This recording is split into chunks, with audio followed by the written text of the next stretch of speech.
Chapter 1. Georgiana's Point of View. Staring at my reflection in the mirror, clad in a sleek, unforgiving black dress, was absolutely not how I envisioned my evening. This, my friends, was entirely Vivian's doing. She may be my dearest friend, but tonight, she was pushing the boundaries of my patience, dragging me to this wretched party. It was her grand idea, and here I was, a reluctant participant.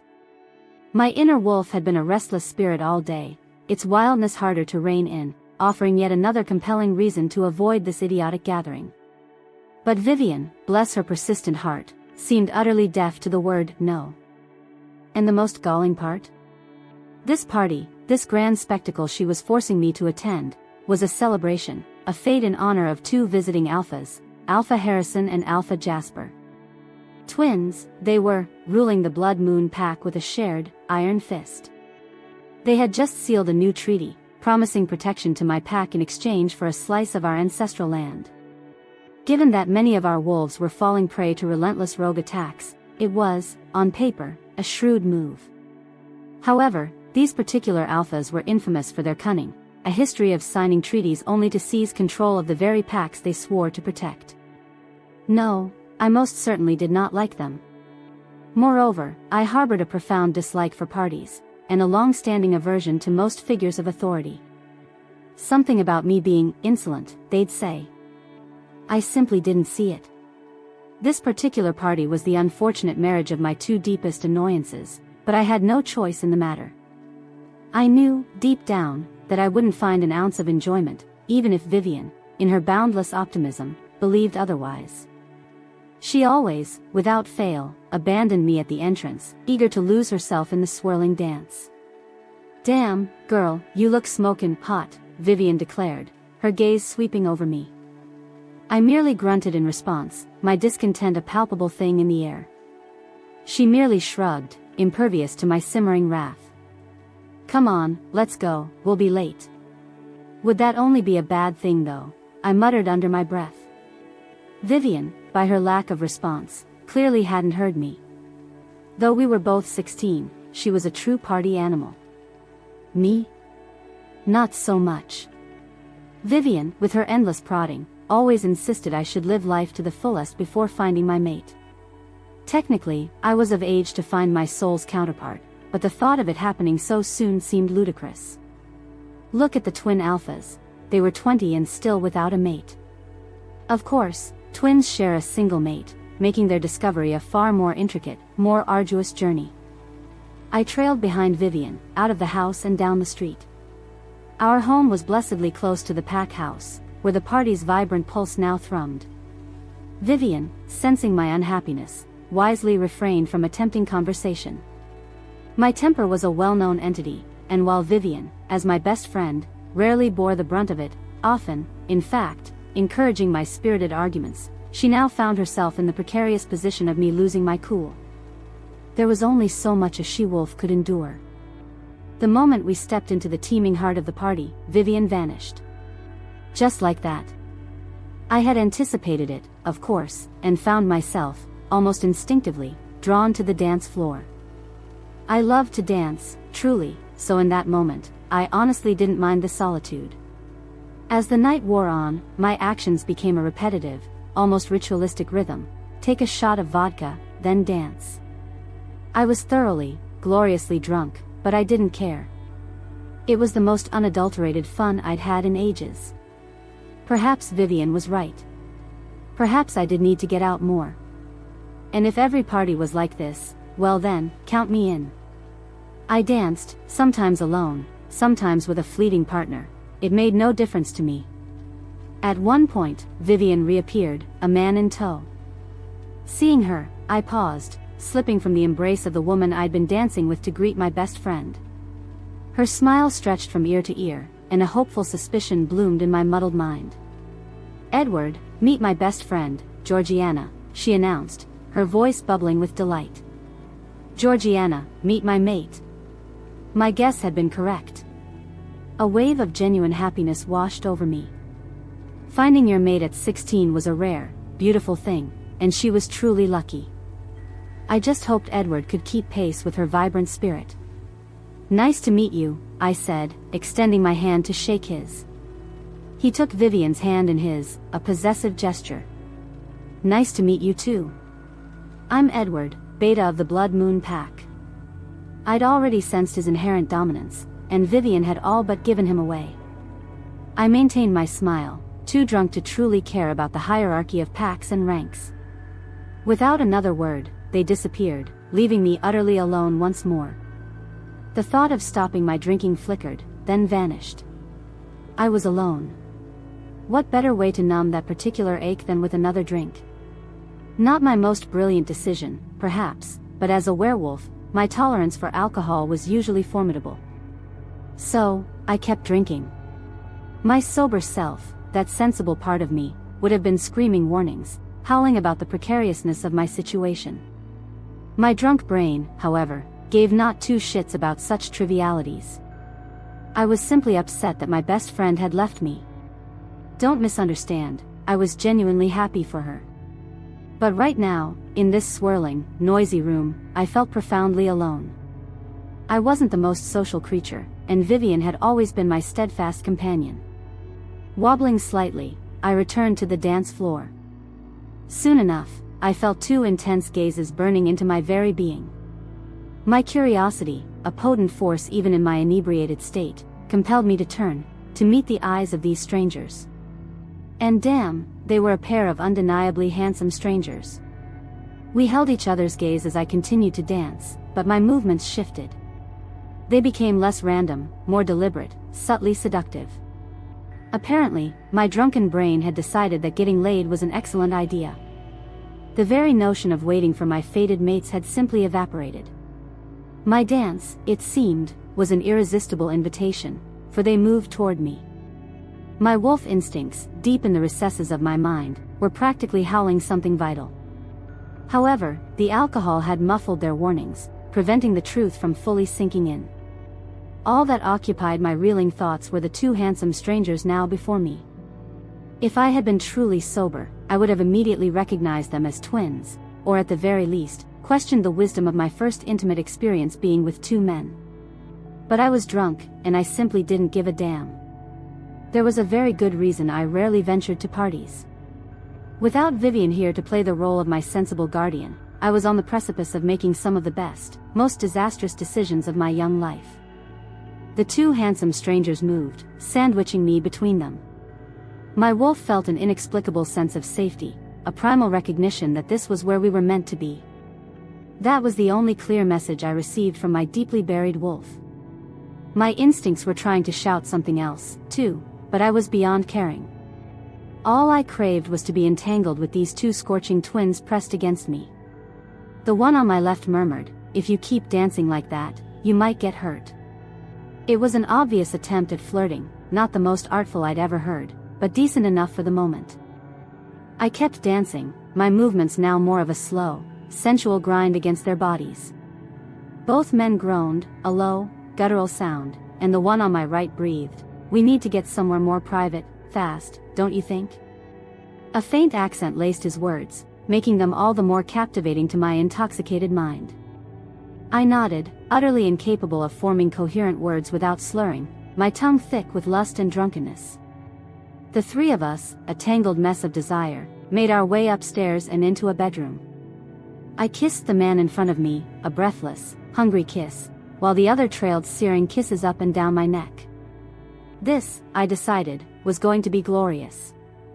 The harsh light of morning, however, brought a brutal awakening. I found myself naked and alone in a strange bed. The realization slammed into me, sending a jolt of pure panic through my veins. I was not at home.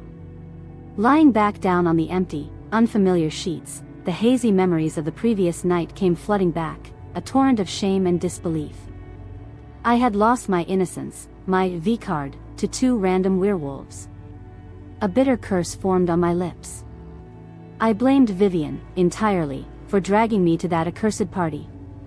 I had always vowed to save myself for my mate, but it was too late now. Then, a chilling, undeniable truth dawned on me, a revelation that tightened its icy grip around my heart. The reason my wolf had felt so incredibly safe in their presence, the magnetic pull, the sense of rightness. The two twins from last night were my mates. Now, in the stark clarity of sobriety, I could recall their intoxicating scent, the undeniable sparks that had ignited whenever our skin brushed. These were the two infallible signs of identifying your mate, and they had both been present, undeniable. Along with the deep, soul-level connection that surely formed with eye contact, though I had been far too drunk to fully register it at the time. But if they were my fated mates, why had they left before I awoke? As destined soulmates, we were meant to spend eternity intertwined. I slid from the bed, wrapping the sheet around my trembling body, seeking a meager shield. My eyes fell upon a note on the nightstand. With a trembling hand, I reached for it, unfolding the crisp paper to read the brutal words. She-wolf. This was simply sex, nothing more, nothing less. Do not delude yourself into thinking that because we coupled with you, you are our mate. You are not her, and do not dare come looking for us. Last night was a solitary, one-time encounter, and we will never consider you as our Luna. Alpha's rider and Asher of Blood Moon. The full, devastating meaning of their words crashed over me. Rejection. To them, I had been an easy conquest, a meaningless indulgence. I cursed myself, called myself a fool, a blithering idiot. Of course, I had been so eager to surrender my innocence last night. Subconsciously, my wolf had known these were my mates. But they, it was painfully clear, didn't give a damn. A profound sadness settled upon me, a suffocating weight. I couldn't face Vivian, not like this. I couldn't face anyone. And the cruelest irony of all? Vivian was with their beta.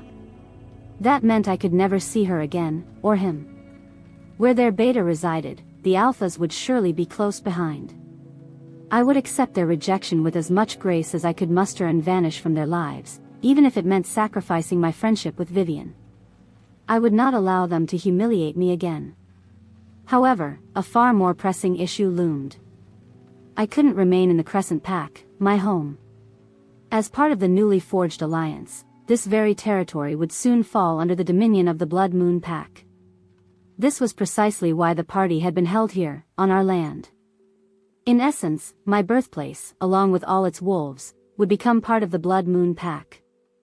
There had been the option to relocate, but my parents had steadfastly refused. I would be forced to see the alphas nearly every day, to witness them with other females, to watch as they chose someone else as their Luna. No, I wasn't that strong. I would break. I simply wanted my mates, wanted to escape these crushing burdens. All I truly desired was a simple, normal life. Was that truly too much to ask? I had to leave. I had to run far, far away from here, to avoid becoming the object of pity, the scorned, rejected mate. If I stayed, would never, ever move on. With a desperate plan forming in my mind, I rose from the bed and began to rummage through the random closet in the room. If I walked out in that tight black dress, it would scream, "I just got laid," louder than any confession. Packs usually kept extra clothes on hand, in case of an unexpected shift or other such mishaps. We tended to shred our clothes when we shifted into our wolf forms. I found a colossal t-shirt and a pair of jeans that, surprisingly, almost fit. I was ready to vanish. I moved stealthily, determined that no one would ever know I had been there. I ran to my own home, a blur of hurried motion, and quickly packed a bag. My parents and I had never been close. They were perpetually out on patrols, or engaged in their demanding duties. I hadn't truly been raised by them, I had raised myself. This was part of the reason I felt so utterly abandoned now that Vivian had found her mate. She would inevitably leave me too. As sad as it might seem to others, I truly had no one else. Still, I didn't want to cause them undue worry. So, I left behind a note, a hasty explanation for my sudden departure. Dear Mom and Dad, I am so sorry to leave you like this. I just want you to know that I love you more than anything in the world. At the party, I met my mates, and they rejected me. I simply cannot bear to live here, so close to them. I need to get away. I won't come back, but I will try to send word of my well-being. Love you, your daughter, Georgiana. P.S. Vivian, I am so sorry I left you without a proper goodbye. I was just terrified of running into my mates if I came to see you. I wish you and your mate, Edward, all the best. To reassure you, I promise that I will see you again. Now, I was truly ready to go. Leaving my house behind, I fled into the embracing darkness of the woods. I needed to reach our border in my human form before I could shift. I held a map, cleverly borrowed from my parents, and my destination was clear: no man's land. Perhaps there, I could carve out a new existence for myself. I could be a normal human, start a new life. The run to the border was peaceful, a quiet solitude that brought a strange sense of calm. I loved the forest, it was where I felt truly free. I knew every hidden path, every shadowed trail that would allow me to avoid other people. A pang of sadness tightened my chest as I left my home behind, but a glimmer of hope flickered within me that something better awaited me out there. To be pessimistic now would be to simply surrender and die. When I reached the very edge of my pack's territory, I spoke the ancient, ritualistic words, a whispered vow to the rustling leaves. Georgiana Fairmont, hereby cut all of my ties with this pack to henceforth be rogue. I felt the connection sever, a sharp, clean break, and the fading confusion of my pack mates. Until someone found and read my letter, no one would truly understand what had driven me to become a rogue. A flicker of guilt for not speaking to Vivian face to face touched me, but it was quickly overshadowed by the overwhelming need to avoid my mates at all costs. Call me a coward, but public humiliation was simply not my preferred sport. I shifted then, my bones reforming, my skin rippling as I transformed into my majestic white and black wolf. I settled the single, worn pack on my back, the weight of my past and future now truly resting upon me. And then, I ran, a wild, untamed spirit, toward my new, uncertain destination. I simply prayed that something more, anything, awaited me out there. Chapter 2. Georgiana's point of view. I've been a rogue in no man's land for about 5 weeks now, and believe it or not, things are actually starting to look up. I found a place to lay my head, made some incredible friends, secured enough food, and even landed myself a job. My encounter with Josh and his mate, Sebastian Tion, happened almost immediately upon my arrival in no man's land. They'd been cast out from a traditional pack simply for being gay. That didn't bother me in the slightest, so we decided to travel together. It was a genuine relief to have company. We became fast friends, though you wouldn't have guessed it from our initial meeting. I had crossed the last pack border into no man's land just 10 minutes prior. It was a breath of fresh air, this freedom to move without constantly glancing over my shoulder, fearing a pack member might spot me. I was truly free, and for now, that was enough. But sadly, I knew this fleeting peace couldn't last forever. I heard them before I saw them. My instincts, sharp and primal as a female without pack protection, compelled me to hide. Then, 2 men appeared, engaged in a heated bickering match. It was quite amusing to observe, as long as they didn't catch sight of me. They carried the unmistakable scent of werewolves, and consequently, both stood at a towering 6 feet tall. I knew I couldn't take on both of them at once, so I remained tucked away in my hidden corner. The one with piercing blue eyes insisted, "I know the town is that way." The other retorted, "I've got the map right here, so I should know better." Their argument continued for a while, a comical back and forth, until the blue-eyed one leaned in and kissed the brown-eyed one, effectively silencing him. I gasped, a small, involuntary sound. It wasn't that I had any prejudice against their affection, but I had honestly thought they behaved more like squabbling brothers than mates. My gasp, however, shattered their illusion of solitude. The blue-eyed man called out, "Who's there? Come out. We heard you judging us silently," the other commanded. A laugh bubbled up from deep inside me. It seemed the brown-eyed one had misinterpreted my gasp, assuming it was an expression of disgust at their sexuality. The blue-eyed man walked directly to my hiding spot and crouched down. I couldn't stop laughing. Clearly, my survival instincts had decided to take a short nap. He turned to his mate, "Come on, Josh, it's safe. It's just a girl." Josh, now also bending down, asked me gently, "What are you doing out here, girl? It isn't safe. Sebastian Tion, come help her up." So, their names were Josh and Sebastian Tion. And I still couldn't stop laughing. Sebastian Tion merely sighed and declared, "She's clearly crazy. We should just leave her to die." That statement, blunt and dismissive, offended me greatly. "I am not crazy, you are."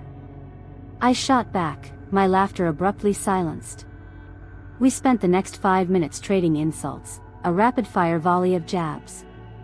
In the end, Josh simply said, "Let's go find somewhere to stay the night." Male werewolves often feel a strong, almost innate compulsion to protect their female counterparts. Why? I haven't the slightest idea, but that's simply how it is. And so, Josh felt duty-bound to take me with them. After we got past the initial arguing, we actually got along famously. Josh and Sebastian Tion had arrived in no man's land 2 days before me, giving them a slight head start. All three of us now held various jobs, pooling our earnings to cover the rent on our 2-bedroom apartment, which we shared. I was genuinely content with our current situation, but of course, my body's perfectly timed menstrual cycle decided to utterly screw everything up. Right now, I was in a full-blown panic attack at the doctor's office, with Josh and Sebastian Tion doing their best to calm me. My brain had finally performed some painfully simple math and arrived at the horrifying conclusion: I was in deep, deep trouble. My period was 5 weeks late. I'd had sex exactly 5 weeks ago. I could be pregnant with the children of my mates, the very men who had so cruelly rejected me. Fuck, fuck, fuck. Josh and Sebastian Tion knew everything about Ryder and Asher, my mates. They insisted on coming to support me, and for that, I was eternally grateful. "Georgiana," the nurse called out. We all stood and followed her into a small room. Werewolf pregnancies, especially those involving alpha bloodlines, often didn't register on standard human pregnancy tests due to the incredibly rapid maturation of the fetus. I just needed to know for sure, to have a definitive answer. A couple of minutes later, a doctor bustled in. She offered a kind smile. "I see you're here to confirm if you're pregnant." I nodded, unable to speak, my throat tight with apprehension. "Okay, let me perform the test, and we'll see." She performed the test, and I held my breath, every fiber of my being taut with anticipation. Then, she smiled, a wide, genuine smile, and delivered the words that would change my life forever: "Congratulations, you are going to be a mother." I froze. I didn't move when the doctor left, or when my friends tried to speak to me. All I could think about was the devastating reality that my child would grow up without a father, and without a pack. I would never wish that fate on any child. Eventually, Sebastian's voice broke through my daze. "Don't you dare worry about those asshole mates of yours. Josh and I can be fathers to your children. It's not like we can reproduce ourselves." Those words, so simple yet so profound, relieved a huge amount of my pent-up stress. I managed a shaky, grateful smile. "Thanks." Josh returned my smile with a broad grin of his own. "Anytime, doll. We're your friends, remember?" I was now technically 12 weeks pregnant, yet my body already looked as if I was in my 3rd trimester. Since this was an alpha werewolf pregnancy, it would only last 5 months, which was a small mercy because I'd decided that I absolutely did not enjoy being pregnant. Sure, it was a profound feeling to know I was growing another being inside me, but beyond that, no. I was back at the doctor's office, eager to discover the gender of my baby. Only Josh accompanied me this time. Sebastian Tion was at his job. I had to consciously feign being further along in my pregnancy than a human woman would be at this stage, all to avoid arousing suspicion. Humans, bless their hearts, are pretty dense, but not that dense. I mean, they still haven't catoned on to the existence of the supernatural. Seriously, haven't they ever wondered why all the natural parks are privately owned? Because that's prime werewolf territory, that's why. "Georgiana," the nurse called out again. Josh and I got up and followed her into one of the ultrasound rooms. The nurse came in a minute later, surprisingly silent. She didn't have the most pleasant bedside manner, though I couldn't really blame her. I certainly wouldn't want to be a doctor, nope. I, in fact, had received some training as a warrior back when I was still part of a pack. We had filled out all the necessary forms beforehand. I just wanted to be in and out. I had a job to get to. The nurse squirted a cold, sticky gel onto my stomach and began moving the sensor around. I was squeezing Josh's hands so hard, I barely even knew why I was so utterly freaked out. The nurse made occasional noises of approval, a soft hum, and then suddenly, she gasped. "What's wrong? What is it?" I asked, confusion clouding my voice. "You're not only having twins, but triplets," the nurse exclaimed joyfully. "I believe 2 of them are identical twins, and they appear to be 2 boys, but the third one is fraternal and a girl. Your man must have some incredibly viable sperm." "Yes, it so seems," I replied dryly, a wry smile playing on my lips. Of course, having twin mates often meant having twins, I supposed, but triplets. That was so much more. I was going to have 3 little demon spawn running around. If they were anything like me as a child, I was completely and utterly screwed. I was the kind of child who played with science experiments and somehow managed to blow up a tree. Josh and I thanked the nurse, who, with blissful ignorance, assumed Josh was the father. I almost burst out laughing right then. Josh was gay as hell. He'd known it ever since he was young, but he only officially came out when his pack tried to force Sebastian Tion into a mating with a woman. At that point, they were both banished for being gay. It's 2019, people, get with the times. We made it back home, where Sebastian Tion was waiting for us, practically vibrating with anticipation. The moment we crossed the threshold, he pounced. Well, what were the results? "I'm having triplets," I announced simply. Sebastian Tion literally squealed with delight and pulled me into a fierce hug. "I am so excited." Josh added, his voice laced with pride, 2 boys and a girl. "Push," the doctor bellowed. I was on the verge of giving birth to my daughter. My 2 boys, Oliver and Henry, had arrived with surprising ease. Isla, my little girl, was proving a bit more stubborn. I had already, without meaning to, broken Josh's hand from squeezing it too hard. Giving birth, I quickly discovered, was painful as hell. No one had ever told me that, another of my mother's many shortcomings. "Push," the nurse urged this time. I bore down, pushing with every ounce of strength I had, and Isla finally emerged. At last, I was able to hold all 3 of my beautiful babies in my arms. They were truly stunning, each with their father's captivating green eyes flecked with gold. I wished, with every fiber of my being, that I could stay in this perfect moment forever. Josh and Sebastian Tion were right there at my side, cooing softly at my newborns, their faces alight with pure adoration. I couldn't believe I was only 17, yet already the proud mother of 3 precious children. My birthday had passed about a month ago while I was heavily pregnant. "Thank you for being here," I murmured to Josh and Sebastian Tion, my voice thick with emotion. Josh gave me a quick, comforting hug. "This is what friends do, Georgiana. You're practically my sister.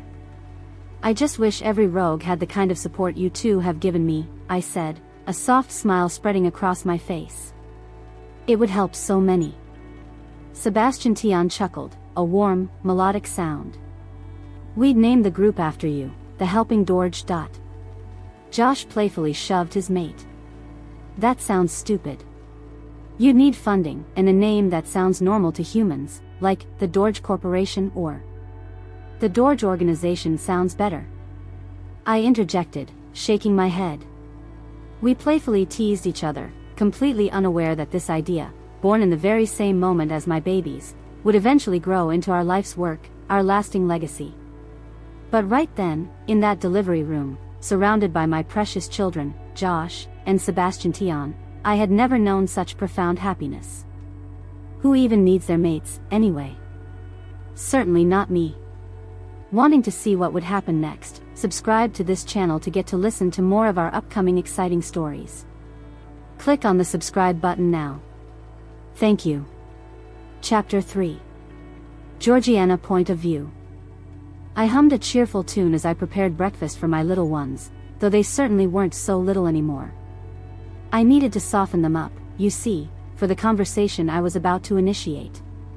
My children were the absolute best of my life, but they harbored a deep-seated resentment for their fathers. I tried my hardest to temper their animosity, despite my own lingering hatred for those men.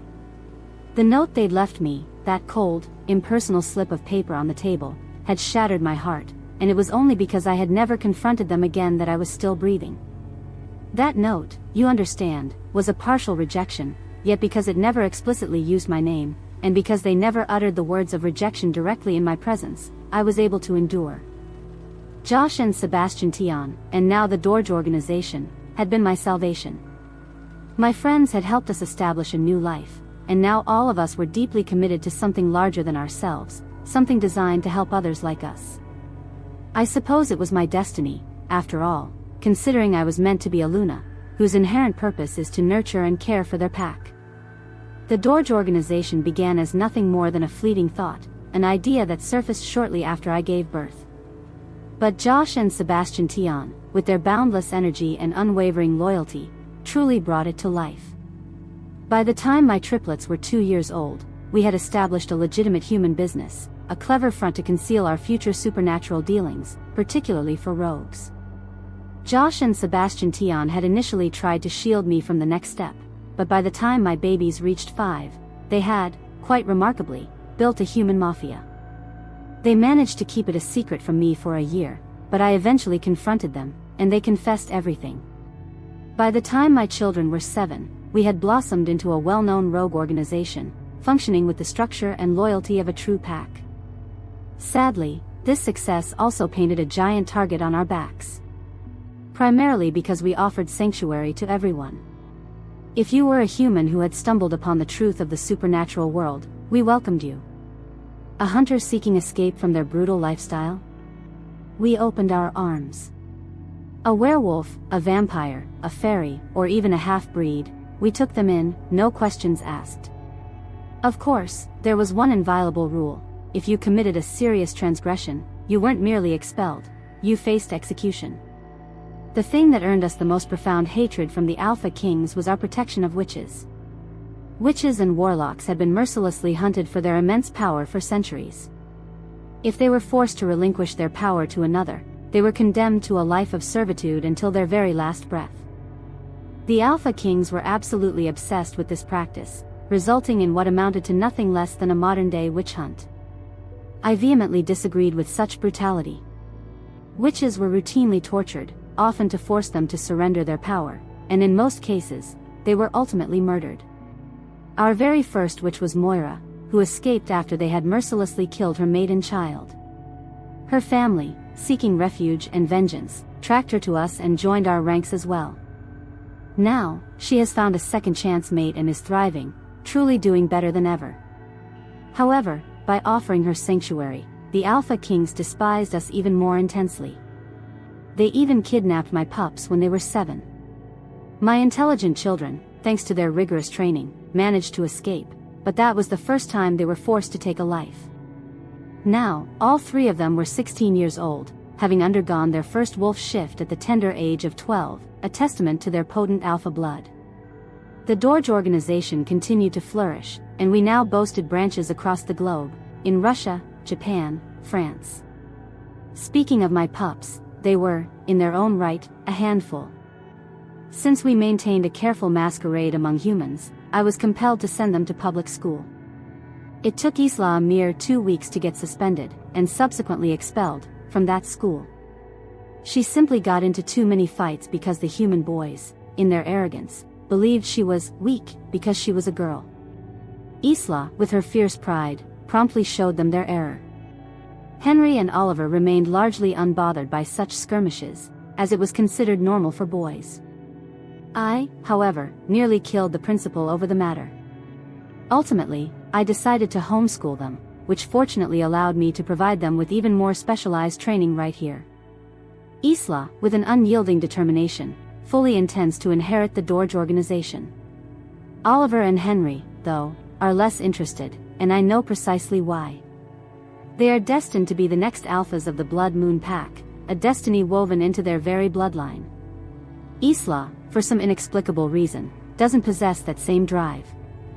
That's why she is the natural heir to the organization. Even if the two of them were to formally renounce their right as alphas, they could never truly adapt to the role of boss within the organization. The positions are too similar, yet with crucial differences. Speaking of the very devils themselves, I heard the familiar sounds of my babies arriving home. As they are teenagers, and had just returned from an assignment last night, they were taking their sweet time, definitely not morning people. Isla sniffed the air, a delicate scent, and muttered, "Food." Oliver, with characteristic impatience, shoved Isla aside and grabbed a plate of food. "Pancakes," he exclaimed. Henry, as always, remained quiet. There was a time when this worried me profoundly. I wondered if he was shy, or perhaps grappling with unspoken issues. Especially with Oliver and Isla being so boisterous, I simply wanted my baby to be okay. It even reached a point where I confronted him about it directly. He simply smiled at me, a knowing glint in his eyes, and said, "The quiet one is always the person you should truly watch out for, Mom. After all, no one plans a murder out loud." That statement, delivered with such deadpan humor, actually made me laugh. Later, I had a similar conversation with Isla, who reassured me with a wisdom beyond her years. "Don't underestimate him, Mom. The quiet people know more than they let on, they think more than they speak, and they notice more than anyone ever realizes." Talking with my pups brought me immense clarity on so many topics. They have trained for most of their lives, and have been actively involved in the Dorge Organization, performing tasks like rescue missions or scouting, since they were 10. It had been Josh and Sebastian's idea, and their efforts had molded my children into a well-oiled, highly effective unit. Isla, with her seemingly carefree demeanor, talked a mile a minute, and no one ever saw past her airhead disguise. Oliver played the part of the dumb jock, while Henry cultivated the image of the quiet, quirky nerd. On different occasions, we had sent them to various schools, strategically placing them to help other rogues in need. All of that, however, could change. Isla could seamlessly transform into a boy-obsessed girl, Oliver into the effortlessly popular kid, and Henry into the mysterious bad boy. Everyone consistently overlooked the calculating glint in their eyes, the chilling lack of hesitation in their actions. Their eyes were always guarded, always cold. Be kind, be professional, and always have a plan to kill everyone you meet. Those were the harsh, unforgiving words we were all forced to live by in this world.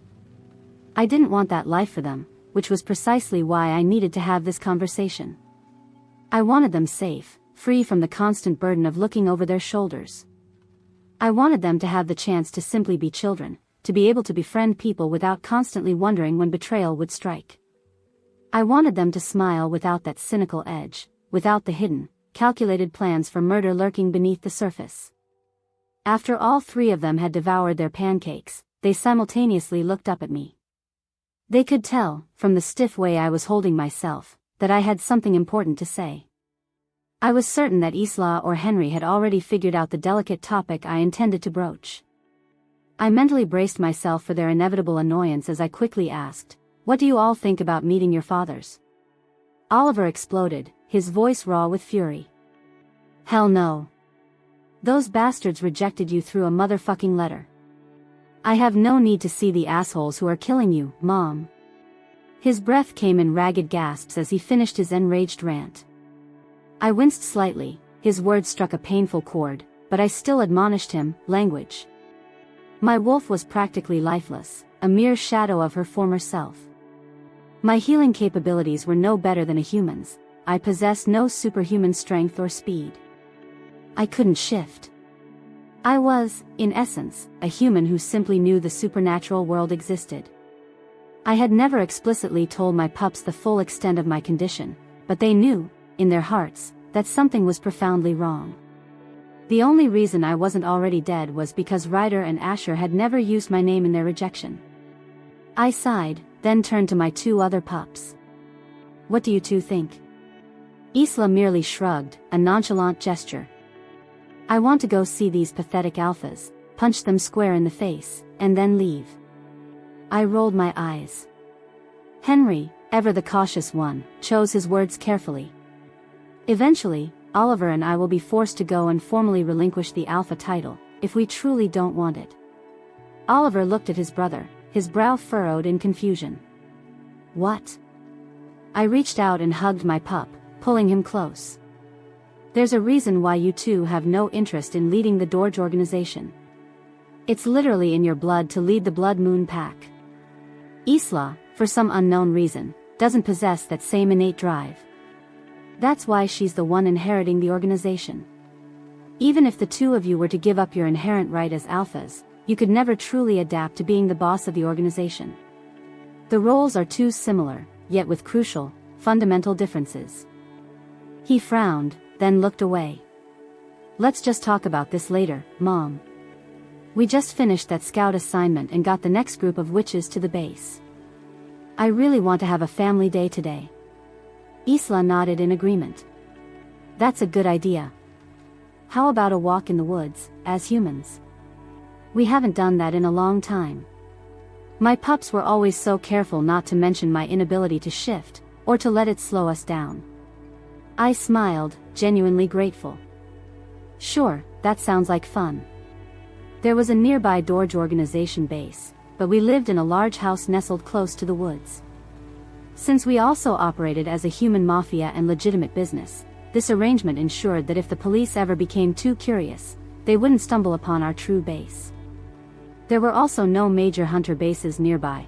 We had systematically eliminated all of them. The closest remaining one was the original hunter base, and it was enormous. We were actively working to dismantle it, but the Dorge Organization simply didn't possess the manpower we felt comfortable risking for such a monumental undertaking. The organization was, above all, a place of refuge, not aggression. We never initiated attacks unless provoked. We all had to simply avoid any hunters we encountered, but none of them typically ventured this far into our territory. Everyone was exceptionally skilled at covering their tracks and avoiding capture. With the witches skillfully masking our scent and power, it would take an incredible stroke of luck, or an act of divine intervention, for anyone to find us. Soon enough, we were ready to head out into the forest. Everyone had changed into comfortable athletic wear. We began with a comfortable, steady jog, the rhythm of our footsteps a quiet harmony. The silence of the woods was blissful, and we all simply listened to the myriad sounds of the forest around us. It was a place where wolves, like us, were truly meant to be. Since my hearing was now like a human's, I was not the first to detect the approaching footsteps. No human would venture this far into the woods, and when my pups suddenly froze, their bodies tensing, I knew instinctively that something terrible was coming. Through the mind link that the witches had so cleverly created for us, I asked, my voice a whisper in their thoughts, "What's wrong?" Isla was the first to reply, her voice urgent in the mind link.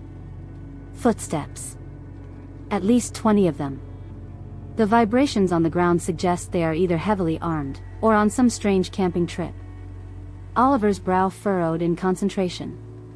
I hear the distinct clicking of bullets entering the chamber of a gun.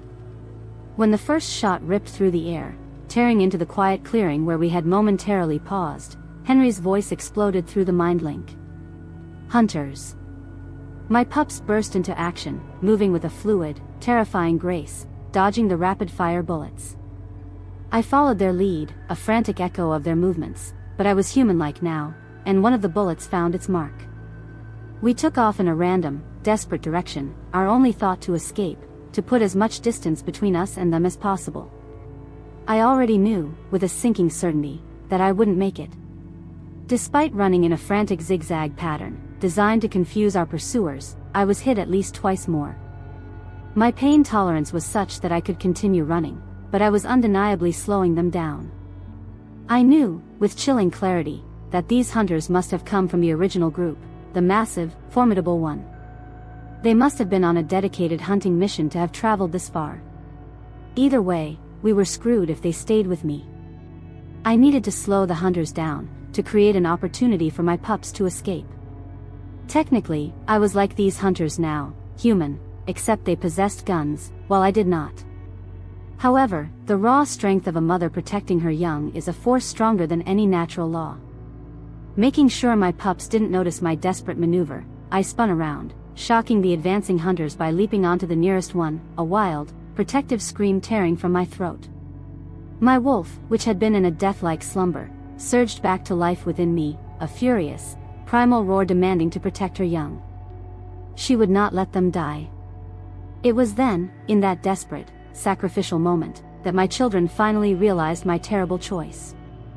The mind link erupted, a chaotic storm of shouts and pleas, yet I pushed them out, focusing every ounce of my fading strength on the brutal fight. I suddenly recognized my surroundings, a grim familiarity. It was the very territory of my old pack.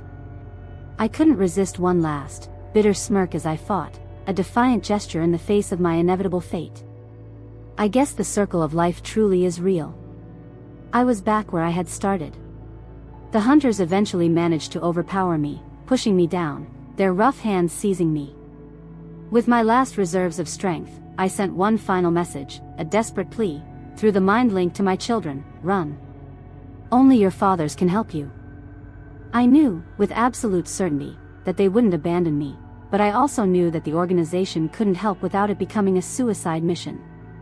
I knew that their fathers, for all their past cruelty, would ensure that their own pups survived, even if it meant that I wouldn't live through this night. I felt the encroaching darkness tugging at my mind, a seductive pull, and soon, I surrendered to it. I didn't know if I would ever escape its clutches again. A faint smile touched my lips as I felt, through the fading threads of our connection, that my pups had passed into pack territory, a place where the hunters would not dare to follow. Perhaps, one day, they would understand the sacrifices I would always gladly repeat for them, out of an unending, boundless love. Chapter 4. Isla's point of view. We all felt it, that sickening lurch in our souls, the precise moment Mom lost consciousness, and for a terrifying second, I nearly halted. But a deeper, more primal instinct screamed at me. Mom would have wanted us to press on, to never turn back for her body. Instead, I channeled my burgeoning grief into a furious, lightning-fast shift into my wolf form. I surged forward, purposefully positioning myself in front of Oliver and Henry, forcing them to follow my lead. They always felt an undeniable sense of responsibility for me, their only sister, and they would always listen to Mom, especially once they realized there was no other choice. We had to keep going. The hunters would undoubtedly pursue us, and our carefully constructed human identities might very well have been compromised. I had no personal desire to become their next target, thank you very much. I focused on pushing myself even harder, urging my wolf to accelerate as I saw the familiar outline of pack land drawing closer. I let out a sharp, piercing howl of warning. Recent laws within the supernatural world had declared that if a supernatural creature found themselves being hunted by hunters, they were permitted to flee onto pack land, even if they were rogues. This controversial but widely accepted decree also applied to traveling pack members. Right now, this particular law was about to become our salvation. An answering howl rippled through the trees, a clear signal that the pack wolves had heard our plea and were prepared to fend off any hunters who dared to follow us onto their territory. Their united presence, their readiness to defend, represented a beacon of security, something we desperately needed if we were to regroup and ultimately locate our fathers.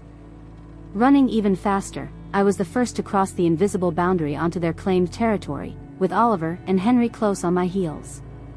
I didn't shift back into my human form. Doing so would have left me completely naked, and in this unfamiliar territory, that was an unacceptable risk. The other wolves who had answered my howl simply nodded in our direction, their eyes acknowledging our presence, and then began to lead us toward their home. The impromptu troop moved in silence until we arrived at their pack house.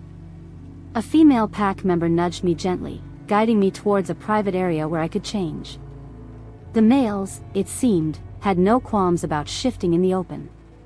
However, for a she-wolf, to be seen naked was considered far too scandalous, a direct insult to her future mate. I had no personal reservations about nudity in groups, but I understood the customs of these pack wolves, and I would respect their wishes. I quickly shifted into my human form and hurried back to my brothers. My human side, intertwined with my inner wolf, was fiercely protective of them, and being a stranger in unknown territory, completely disoriented, would not bode well for their already frayed tempers. It didn't help that Oliver and Henry had been suppressing a formidable amount of alpha energy within them, simply because there had been no true alpha to guide their development. Everyone could sense their inherent status, which threatened to create an awkward and potentially dangerous situation for us. Oliver and Henry had already shifted and were dressed by the time I arrived.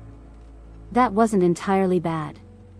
The real problem was their pointed disrespect towards our hosts, their deliberate ignorance of the questions being posed. All eyes turned to me the moment I entered the room. I immediately moved to Henry and Oliver's side, placing myself between them, my presence a silent command for them to calm down. Since they hadn't yet found their mates, I was the only one, besides Mom, who could truly exert that kind of calming influence. Their wolves recognized me as kin, and they were, technically, by several minutes, my older brothers, a fact they loved to perpetually remind me of. Once I was certain their tempers were under control, and their inner wolves reined in, I turned to face our hosts, plastering a meticulously crafted, fake smile onto my face before asking, "What do you need?" Little did they know, even as I spoke, I was already meticulously plotting our escape, and, if necessary, their demise. It's simply what I do.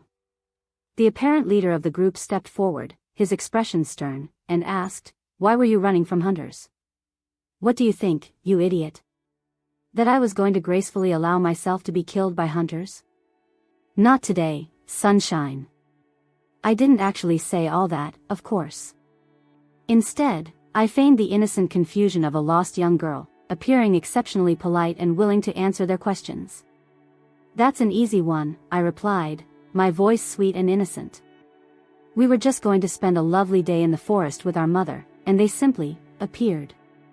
I then shifted my smile into a sad, disappointed pout, as if genuinely distressed. Internally, I grinned, satisfied that most of them had already dismissed me as weak and inconsequential. "Then where is your mother, girl?" the man questioned, his tone sharp. I felt Oliver and Henry stiffen beside me at his words and his aggressive tone. In truth, I didn't appreciate his tone either, but I maintained my composure, refusing to lose my cool. I let my eyes well up with unshed tears, my voice trembling ever so slightly. I don't know. We all lost her, and now you all are being scary, and I don't know." I then turned to the female werewolf who had helped me earlier, sensing her sympathy for my plight. I asked her politely, my eyes still glistening with feigned tears, "Could you please tell me what pack we are in? My family might be worried." Her eyes flickered to the leader, then back to mine, before she answered, her voice a little softer. "This is the Crescent Pack, technically, but we are a subdivision of the Blood Moon Pack." I gasped, and in that moment, my carefully constructed mask of innocence shattered, revealing the true depth of my emotions. The Crescent Pack was my mother's old pack, and the Blood Moon Pack was the very place where our fathers resided.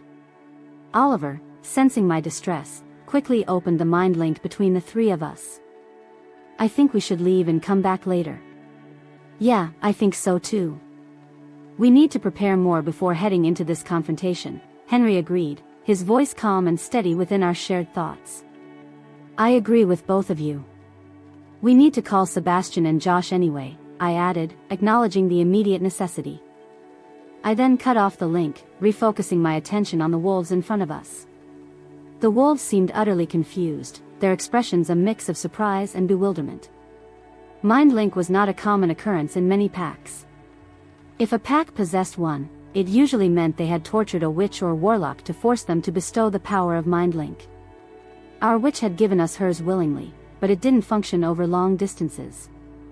"Thank you so much for your hospitality," I said, my voice dripping with false sincerity. "But we really need to get going now." Oliver, Henry, and I attempted to move past them, to exit through the door. I wasn't typically the diplomatic one, that was Mom's forte. Having to assume that role, when I much rather punch them and simply walk away, was incredibly taxing. The leader, however, blocked the doorway, his body a formidable barrier. "You can't leave yet. We're not finished questioning you. And we need to report your presence to our superiors. There's also the undeniable fact that your brothers possess alpha blood." This time, I allowed Oliver to confront him directly.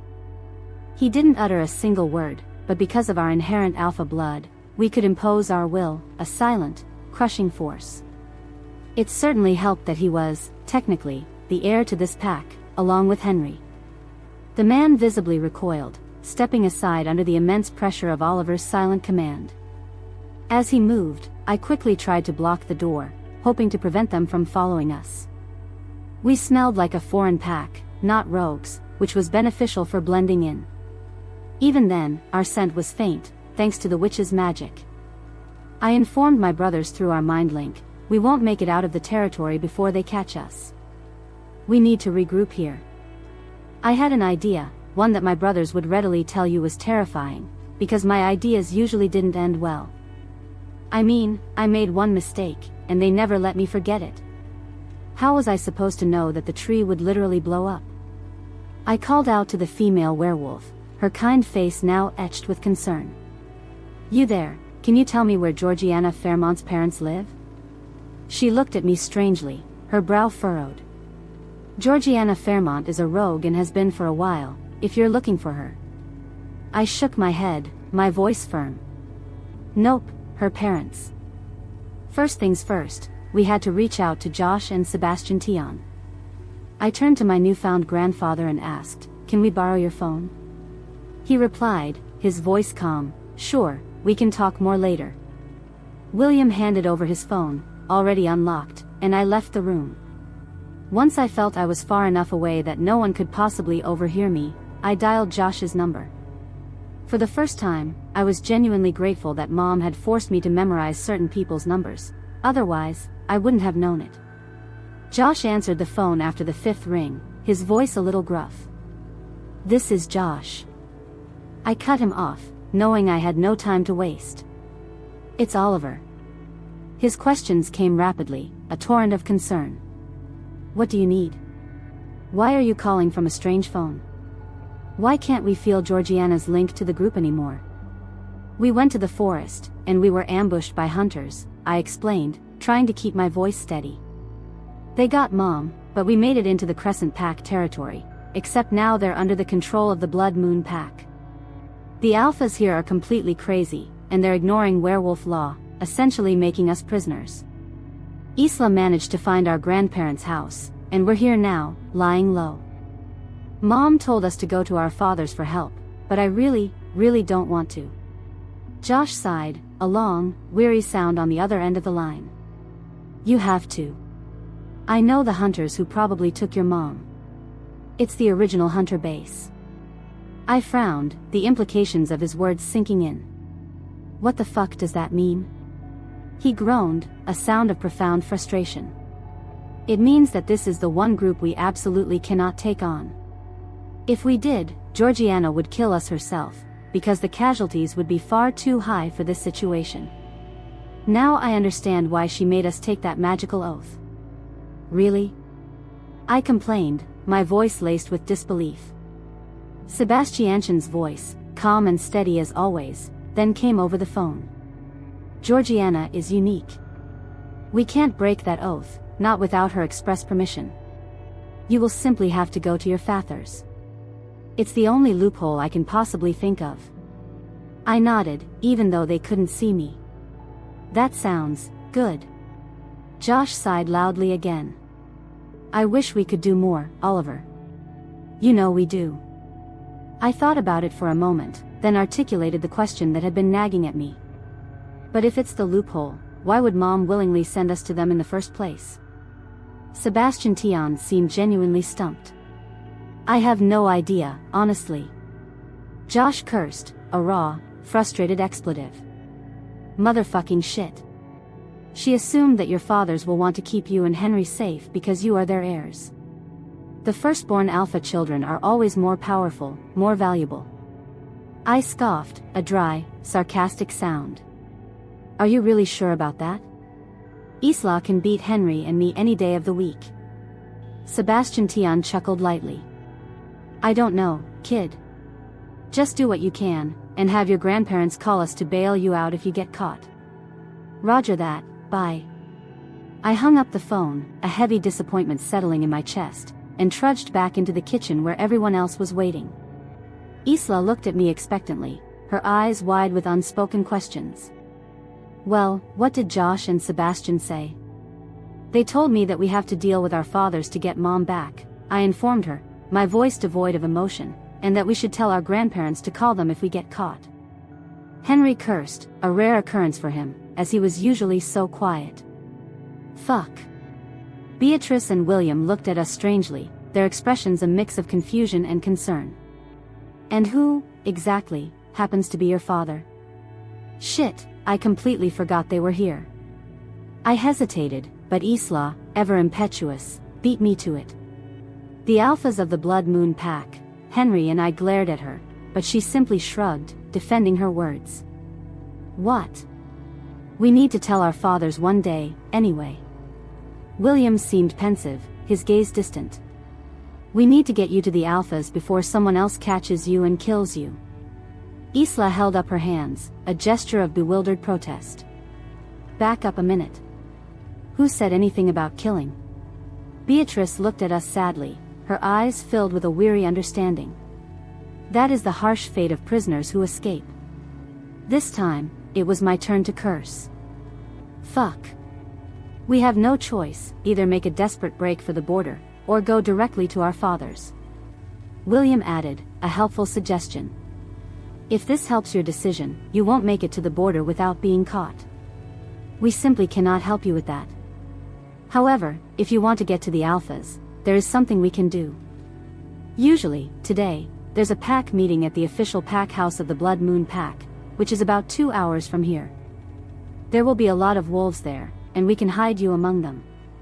After the meeting, you can confront them." I nodded slowly, the plan solidifying in my mind. "That's a good plan." "Then it's settled," Isla declared, her voice firm. "We can't do anything rash." I couldn't help but laugh, a short, humorless sound. "That's impossible for you, Em." Henry remained silent, but we could tell he approved. He never really spoke much, but we understood each other perfectly. I suppose that's simply what happens when you're triplets and raised together, bound by an unbreakable connection. Beatrice clapped her hands together, a sudden burst of energy. "We need to start preparing now." She pointed directly at Isla. I'll lend you some of my clothes. You look far too distinctive in those." "And you too," she said, pointing at me and Henry, "wear some of William's clothes." "Come on, Isla." I watched Isla leave the room with Beatrice, a flicker of unease in my gut. I didn't like leaving her with someone we had just met, even if we apparently shared blood. Mom had never really talked about her parents, and from what she had told us, they had never truly spent time with her. I turned back towards William, who was now looking directly at us. "You two need to protect Isla with your lives," he said, his voice grave. "She looks too much like Georgiana. The alphas might not react well. And you two look exactly like your fathers, so I would hide your faces until you're truly ready for a confrontation." I nodded, my mind already racing. "We need a cloak to hide ourselves. I assume you can provide that." "Of course," William answered, his voice firm. He left the room, gesturing for us to follow. My wolf didn't like following a lesser wolf's orders, but I firmly pushed him down. This was not the time for a dominance fight. I followed William, with Henry faithfully behind me. I trusted Henry to protect my back. We entered another room, where William pushed 2 sets of clothes at us. "I think these will fit," William told us. I nodded my thanks, and William left without another word. Apparently, he was just as uncomfortable with this situation as we were. I found myself trusting him more than Beatrice, or Grandma. Her face didn't reveal anything, and my experience told me that anyone as outwardly welcoming as her usually had something significant to hide. It was the biggest distraction. I turned to Henry and asked, my voice low. "Do you think we can trust them?" "I don't think we have a choice," Henry answered, his words concise as always. "But I think we can.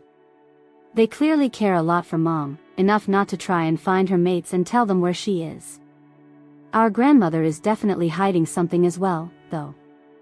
That was my read on the situation too, I explained. I just wanted to check what you thought. We changed into our new clothes in silence. They were a little tight, but we were well built from years of rigorous training. Mom often told us we looked older than 16. William had also left 2 cloaks out for us. Those fit perfectly, effectively hiding our faces. I left the room first, leaving Henry behind. He wanted to do some snooping around the house. I found Beatrice and Isla chatting animatedly in the kitchen. "Can I join this conversation?" I asked. Of course, Isla told me, her eyes sparkling. "We're only discussing Mom's childhood." Beatrice continued the story I had previously interrupted. Her and Vivian had snuck back into the house, hoping to trick us.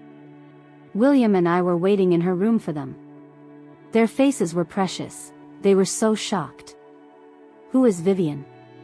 I wondered aloud, genuinely curious. Beatrice turned to me, her expression softening. "Vivian was Georgiana's best friend, and she is now mated to the beta of your father's." That was a useful piece of information. I had a feeling that Vivian would help us if things went south. Either to help us escape, or to save Mom, if their friendship was truly as close as it appeared. A bond like that didn't just disappear. Though Vivian might still be a little salty that Mom hadn't spoken to her in over 16 years, I hoped she might look past that for a short period of time, given the circumstances. I was perfectly willing to take on a powerful group of hunters for Mom's sake if no one else wanted to help. I was sure the others shared the same opinion. I thought that this was exactly why she had sent us here, to this very place. Mom knew that we would obey her. Given that those might be the last words she ever spoke to us, we would listen. If we didn't, and instead tried to free her and perhaps even died in the attempt, she would be absolutely furious. And Mom, when she was truly mad, was enough to scare even the devil himself. Henry finally entered the room, followed closely by William.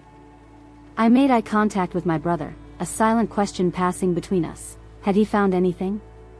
A subtle shake of his head answered my unspoken query. Something was indeed strange about our grandparents. It seemed they had never truly searched for their daughter, or even inquired about her well-being. But perhaps I was biased, I couldn't dwell on this now.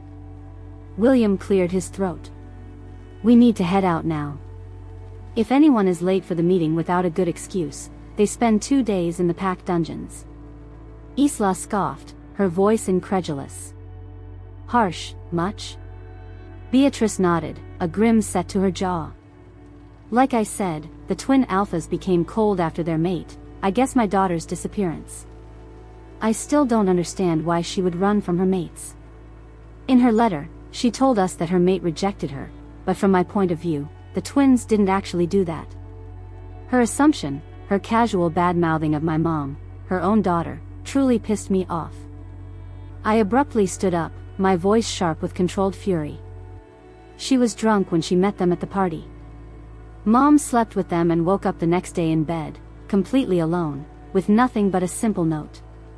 That, by any definition, spells out rejection. Mom knew that she couldn't avoid them, and she didn't want to put herself through the agonizing pain of seeing them with others, so she ran. Everyone who has tried to convince her otherwise has only pushed her further away. Don't make assumptions about things you know absolutely nothing about." William instinctively moved into a protective stance in front of his mate because of my outburst. I couldn't blame him, sometimes my temper simply got the better of me. Was I personally a bit mad about Mom's decision when we first found out? Hell yeah. But it was about me, not my grandparents, so they could simply leave it alone. Beatrice immediately calmed him down, then turned to me and my siblings, her voice apologetic. "I am so sorry about my assumptions. I was just confused, and I truly did not mean for you to take things the wrong way." I simply nodded, a silent acknowledgement of her apology, refusing to offer the verbal assurance she seemed to desire. I really, truly didn't like her. Into the tense silence, Isla finally spoke, her voice breaking the strained quiet. "We need to go, yeah?" William shook his head yes and headed for the door. Isla sighed and followed, leaving Henry and me behind her. I inwardly chuckled. It looked like Henry and I were Isla's bodyguards, or perhaps her loyal followers. It wasn't far from the truth, actually. Isla had gotten us into so much trouble when we were younger. She was incredibly difficult to keep up with, and I wished eternal mercy upon the werewolf who would eventually become her mate. But enough of that. It was time to crash a pack meeting. Chapter 6. Henry point of view. I was, as usual, the last one to slide into the car. My customary silence was precisely why I always positioned myself at their backs, a silent guardian. Some things, no matter the situation, simply couldn't change. It was bone deep, ingrained in my very being. All three of us were settled in the back, while Isla, surprisingly, was the one initiating conversation, as she typically did. Oliver, meanwhile, was a bit out of his depth. He was usually the one issuing threats, but he couldn't, for obvious reasons, engage in that kind of behavior here. However, it seemed even Isla wasn't up to her usual antics. She remained quiet, likely due to the palpable, awkward tension hovering between us and our grandparents. It was a tension born from a shared fault, theirs as much as ours. Beatrice had practically implied that Mom had lied to them about being rejected, and that her decision to run away was somehow wrong. I couldn't stand it when people lied, but even so, Oliver shouldn't have lashed out at them like that. Sometimes, the most powerful reaction is no reaction at all. Isla, bless her heart, attempted to break the oppressive silence by starting a conversation. "So, how do these meetings usually go?" she asked, her voice a little too bright. William answered stiffly, his words clipped. "The alphas emerge, and then the representatives from each pack under Blood Moon's control step forward to summarize what has transpired on their territory. There are then a few questions, which are answered quickly. It's usually over quite quickly, actually." Beatrice added, her voice tinged with a detached observation, "The alphas mostly just stand there, looking absolutely terrifying. I mean, even before the disappearance of their mate, they were cold, but now it's as if they have no emotions at all." I ground my teeth together, the implied insult directed at Mom burning a hole through me. Back home, Mom had always told us that her own mother and father were perpetually distant, and that they rarely, if ever, truly communicated. So, our grandparents, in my estimation, had absolutely no right to judge Mom. Of course, I kept these thoughts firmly locked away. Voicing them aloud would be hypocritical, especially given my internal critique of Oliver's earlier outburst. I kept my anger hidden. No one spoke for the remainder of the car ride. I thought it was probably for the best. Unless we were actively putting on a facade, Isla and Oliver had a distinct tendency to be more volatile and blunt. Those were good qualities on occasion, but they had also landed me in more trouble than I ever wished to be in. Mostly, Isla possessed a mouth that could snap out comebacks with an unbelievable speed and precision. One time, our witches had given us a special potion to completely mask our scents when we ventured into claimed territory as humans. We had, of course, run straight into the alpha of that particular place, and Isla had, with characteristic boldness, practically challenged him.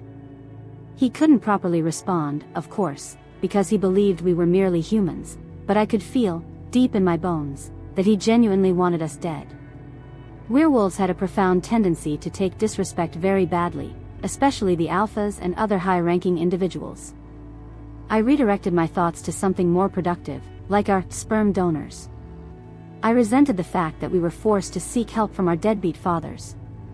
I truly disliked having to depend on anyone else, but I understood the harsh reasoning behind it, even though most of the Dorge Organization members would gladly give their lives for Mom. It was primarily because she had chosen to deal with her own rejection by acting as a Luna to them, becoming their anchor. The Dorge Organization served as a vital refuge, a place for discarded supernaturals to join and avoid succumbing to the madness that often claimed most rogues. All supernatural creatures, at their core, needed a group, a place where they truly belonged. All of our people had been, in their own ways, rejected by their own kind, and so they came to us.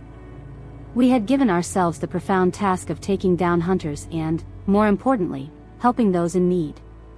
This, in turn, helped us cope with our own status as official rogues. But the undeniable fact that Josh and Sebastian Tion didn't believe we could take on this particular sect of hunters. That was profoundly worrisome. I was distracted from my grim thoughts by my dearest sister, who, with her usual flair for stating the obvious, declared, "We are here." Oliver bit back, his voice dry. "No shit, Sherlock. What does that make you, my Watson?" Isla retorted instantly. This was a familiar, almost comforting, argument between them. I chuckled inwardly. If those two could still bicker like this, maybe, just maybe, things would be okay. I zoned them out as they continued their predictable back and forth. Isla, somehow, always managed to win these exchanges. It was unsettling, the sheer force of her will. Again, her future mate was going to have an incredibly interesting time keeping up with her. Perhaps she would mellow with age, though I wouldn't bet on it. As they bickered, we entered the sprawling pack house, and I shot them a sharp look, a silent command for them to shut up. They understood immediately and complied. They weren't stupid, and we certainly didn't need any extra attention that their incessant talking would inevitably draw. We walked alongside Beatrice and William, moving deeper into the very heart of the wolf's den. I inhaled deeply, taking in the myriad scents that permeated the pack house. I found Vivian's scent first. Beatrice had thoughtfully pointed out some of Vivian's favorite objects to touch when she visited, and I had been able to extract her scent from them. As for our fathers, their scent was agonizingly, powerfully obvious everywhere. Mom had shared their scent with us, long ago, just in case we ever needed to locate them. She had always been slightly paranoid, but was it truly paranoia if someone was actually out to get you?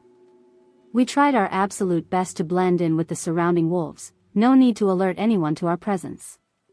Beatrice had us mix our scents with theirs, so we now smelled like their pack too. Our small group made it to the auditorium, or meeting room, without incident. The room itself opened outside, a clever design to accommodate the sheer number of people present. I listened intently to snippets of other people's conversations. The people gathered here weren't everyone who belonged to the Blood Moon Pack, just everyone who was within a 2-hour drive. It was chilling, the profound silence that descended the moment everyone entered the room. It seemed the alphas held an iron grip over them, ruling through sheer fear. That wasn't exactly how I would lead a pack, or how Mom managed the Dorge Organization, but I wouldn't judge, not allowed, at least. Some things were simply best kept to oneself. We sat in silence with everyone else until a few minutes later, when the twin alphas finally entered the room. If I had thought the previous silence was strange, this was downright freezing. I could practically hear a pin drop. The alphas oozed menace, radiating an aura of absolute coldness. I wasn't getting any warm, friendly vibes from them, not like I did from some other alphas we had encountered. The two of them didn't speak or acknowledge anyone as they made their way to their seats, not even offering a general greeting. If they had simply bothered to look up at the assembled crowd, they might have seen 3 identical stares of pure hate fixed upon them, reflected in their own eyes. Their arrogant attitude simply reinforced my already deep-seated hatred for them. If they helped us with the hunters and retrieved Mom, the moment she was safe, we were going to France. There was no fucking way I was leaving her with these 2 emotionless alphas. Mom was warm and vibrant until she was truly mad, but she deserved so much better than these cold, heartless men. I also noted that their beta was not present, nor was his mate, Vivian. It must be because she was pregnant. I had detected a faint whiff of her scent earlier. Her mate would undoubtedly be fiercely protective and would never allow her in the direct vicinity of so many unmated male wolves. I knew I wouldn't with my future mate. I would grant her as much freedom as she desired, but I would always prioritize her safety, keeping her far away from any threats. There would, of course, have to be a compromise, as all mated couples eventually achieved. Meanwhile, I was staring at our so-called fathers, and I felt a strong, primal urge to kill them. I would, if their deaths wouldn't somehow, disastrously, kill Mom too. They had never properly rejected her, not in the way the ancient laws decreed. The only way to truly break the mate bond was to appear before the Alpha King, who held the power to sever it. The wolf who wished to initiate the rejection had to provide compelling reasons, and the Alpha King would either grant or deny permission. The only way a wolf would actually die from rejection was if the process wasn't fully completed, leaving the bond basically dead, but still alive just enough to slowly, agonizingly, torment their wolves. The moment those two arrogant pricks finally sat down, the first of the werewolves representing a subdivision of their pack began their speeches. It was boring as hell, a monotonous drone. The Blood Moon pack had forcibly taken over 5 other packs, absorbing them into their own. I knew for a fact they had murdered at least 5 others in the process. They didn't attack innocents, but that was their only, solitary rule. There were 6 subdivisions to their pack, and I found myself zoning out each of their reports until the Crescent pack's turn came up. I sat up straighter, forcing myself to pay close attention to what he said. After all, that was where we had just been, and they might very well report our presence. The last thing we wanted was to be thrown in prison, again. The werewolf began his report, his voice formal. We have a matter of urgency. Today, we had 3 wolves enter our territory during a chase with hunters. They claimed that their mother was taken, and refused to elaborate further on the subject. Twin 1, Alpha Harrison, roused himself enough to interrupt, his voice sharp. Where are they? The reporting leader continued, undeterred. These 3 escaped, sir, but not before asking a local pack member about Georgiana Fairmont and her parents. The search for them continues, but we assure you that they are still on our territory.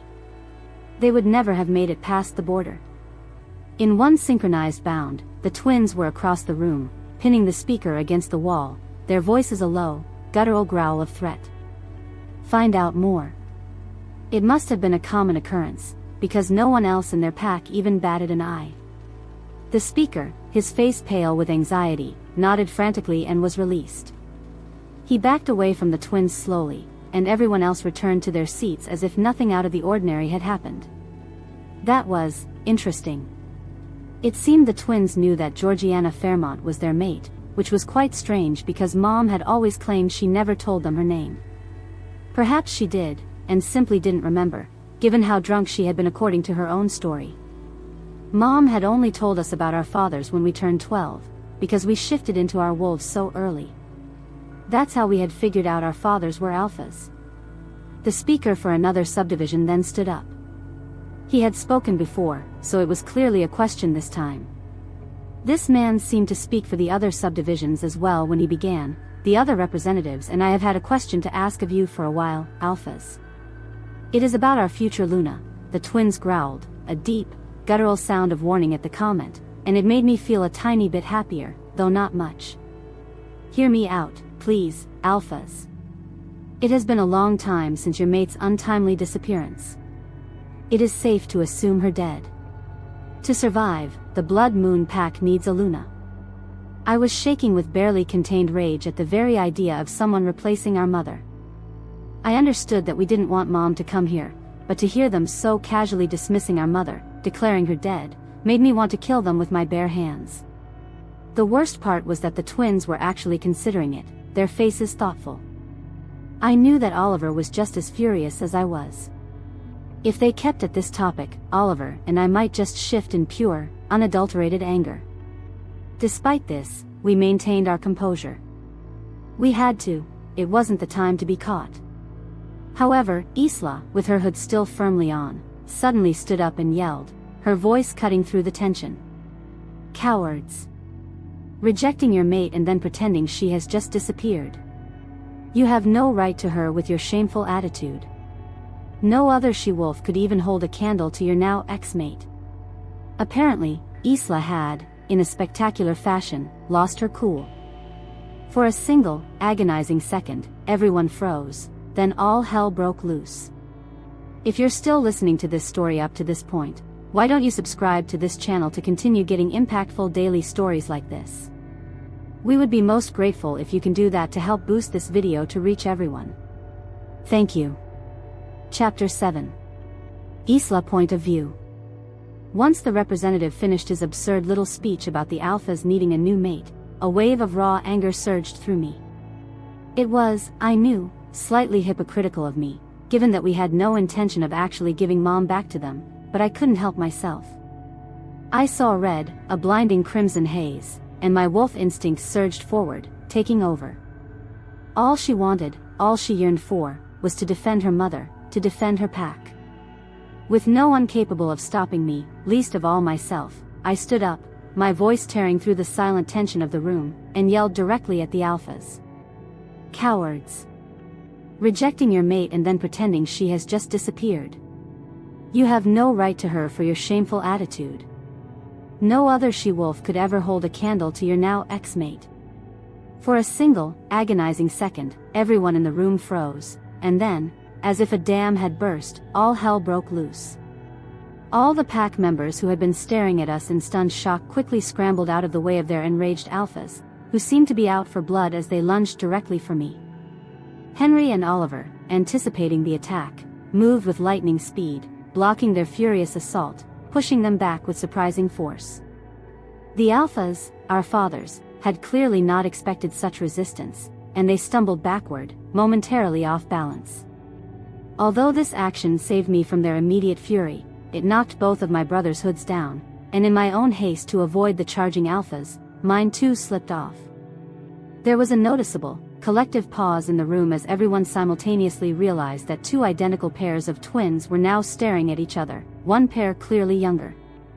This revelation caught them completely off guard, but the shock didn't last long, not once they focused on me. From everyone's reaction to me so far, it was clear that I looked exactly like my mom, who was their mate, and they had met Mom when she was my current age. So, to them, it must have been like Mom and I were a set of twins, a ghostly echo of the past.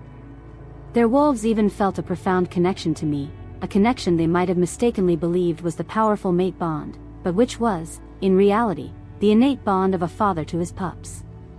Alpha Jasper whispered, his voice hoarse, "Georgiana." I stood strong, my voice clear and defiant. "I'm not Georgiana, and you will never see her again. She is with Josh and Sebastian now."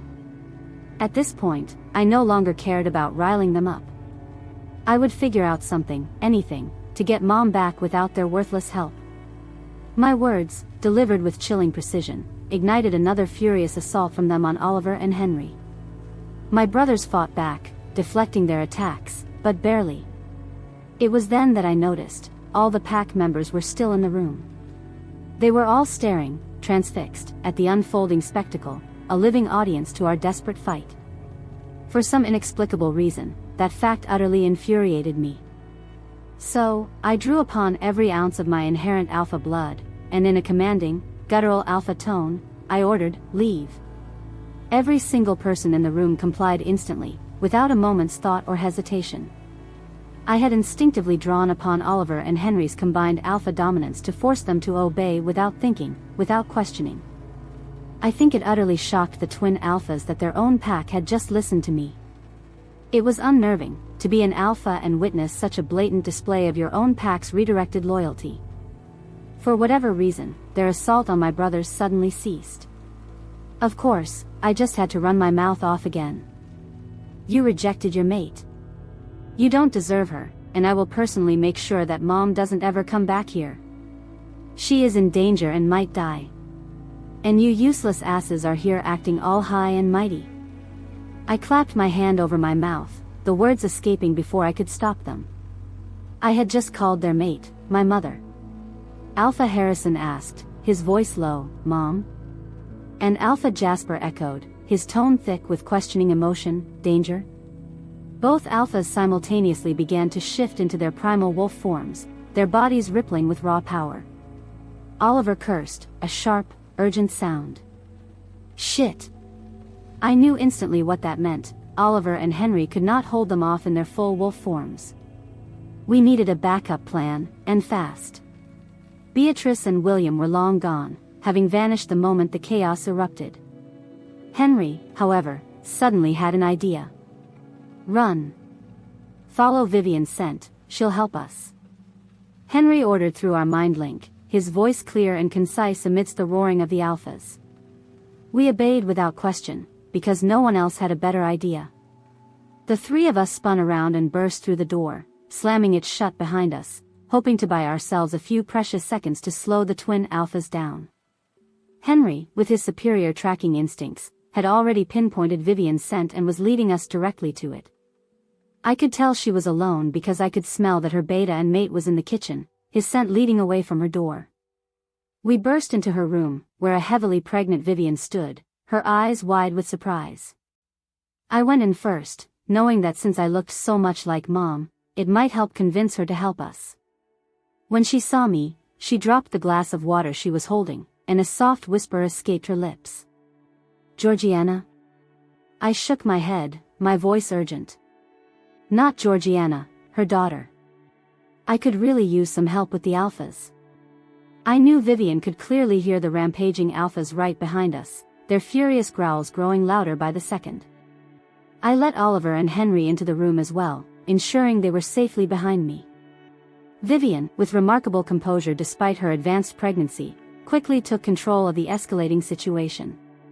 "You look too much like Georgiana to be an intruder," she said, her voice firm, "and those two look exactly like the alphas. I'll help. Get behind me, now." No sooner had we positioned ourselves behind her than two very angry alphas burst into the room, followed closely by a very worried beta who immediately grew angry as soon as he assessed the situation. Everyone paused, realizing that the three of us couldn't be reached without going directly through Vivian. The beta spoke to Vivian, his voice laced with concern. "Sweetie, you need to come here." She answered him stubbornly, her chin raised defiantly. "No. You need to," the beta pleaded, his voice tinged with desperation. Vivian shook her head, her resolve unwavering. "I won't let any child of Georgiana be killed by the alphas. You will have to kill me too." The beta looked utterly panicked at the very idea of Vivian being harmed. He turned to his alphas, and his eyes glazed over, a clear indication that he was deep in a mind link with them. Whatever he said to them worked, because the alphas immediately began to shift back into their human forms the moment the beta turned back to us. He turned towards Vivian, his next words clearly meant for her, his voice soft but firm. "They promised not to do anything rash. Let's all sit down and talk about this calmly." I was about to move, but Vivian held me back with a surprisingly strong hand. She told her mate, her voice unwavering. "They are unstable. We will talk like this, from here, and if anything happens to them, God help me, I will kill myself." Apparently, that was a highly effective threat, because the beta became immediately compliant. He handed each of the alphas a pair of shorts, so they wouldn't be standing naked. The moment the twin alphas were fully clothed, the beta redirected his full attention back to us. He asked us, his voice calm and professional, "I will speak for the alphas, because since this topic is sensitive for them, I will have better control. Which one of you will speak?" I stood up. It was what usually happened. I was the one who talked, the diplomat in our little group, while Oliver was the one who threatened people, and Henry was that unsettling, silent presence in the room. I told him, my voice steady, and I'll start. "Let's introduce ourselves." The beta responded, his voice equally calm. "I am Beta Edward. The two behind me are Alpha Harrison and Alpha Jasper. The woman in front of you is my mate, Vivian. Your turn." "I am Isla Pembroke," I announced, giving a small, mock bow. "These two are Oliver and Henry Pembroke. We are triplets." Edward tried to ask, "Who is?" but was interrupted by his mate, Vivian, her voice sharp with sudden realization. "Is Georgiana your mother?" I nodded, yes. Then, it was Alpha Harrison who interrupted, his voice laced with a strange urgency. "Who is your father?" I smiled at him innocently, my eyes wide. "Mom always said that my brothers looked exactly like our fathers. What do you think?" Vivian gasped, a sharp intake of breath, and everyone in the room seemed genuinely shocked. I mean, Oliver and Henry did look exactly like Ryder and Asher. I, meanwhile, looked like Mom, but with their distinctive eyes. Alpha Jasper growled out, his voice low and dangerous, "Who are Josh and Sebastian then?" I took one look at his furious reaction, and burst out laughing, a genuine, unbidden peal of mirth. Everyone in the room except my brothers was utterly confused by my reaction.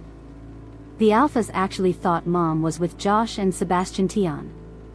That was such an utterly ridiculous thought, so preposterous, it was hilarious. When I recovered from my fit of laughter, I managed to explain, Josh and Sebastian are a gay mated couple who helped Mom after she ran away. Edward, the beta, asked, his voice cautious, why did she hide you? I chuckled, a dry, sarcastic sound. She did not hide us. We were free for all to see in our territory. All you had to do was venture onto no man's land, and every rogue knew us. I might as well tell them about our supernatural mafia. We were the bad guys, too, in our own way. Alpha Harrison tilted his head, a question in his eyes. How does every rogue know you?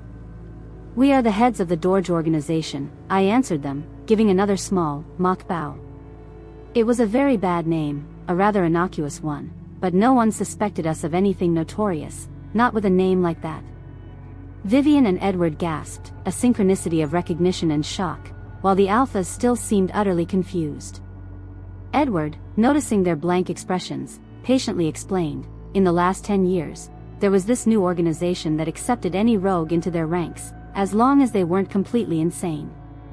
They have vampires, witches, demons, werewolves who were rejected from their covens or packs, and they even accept humans who know about us, reaching them before the Hunter organization does. I nodded, confirming his words.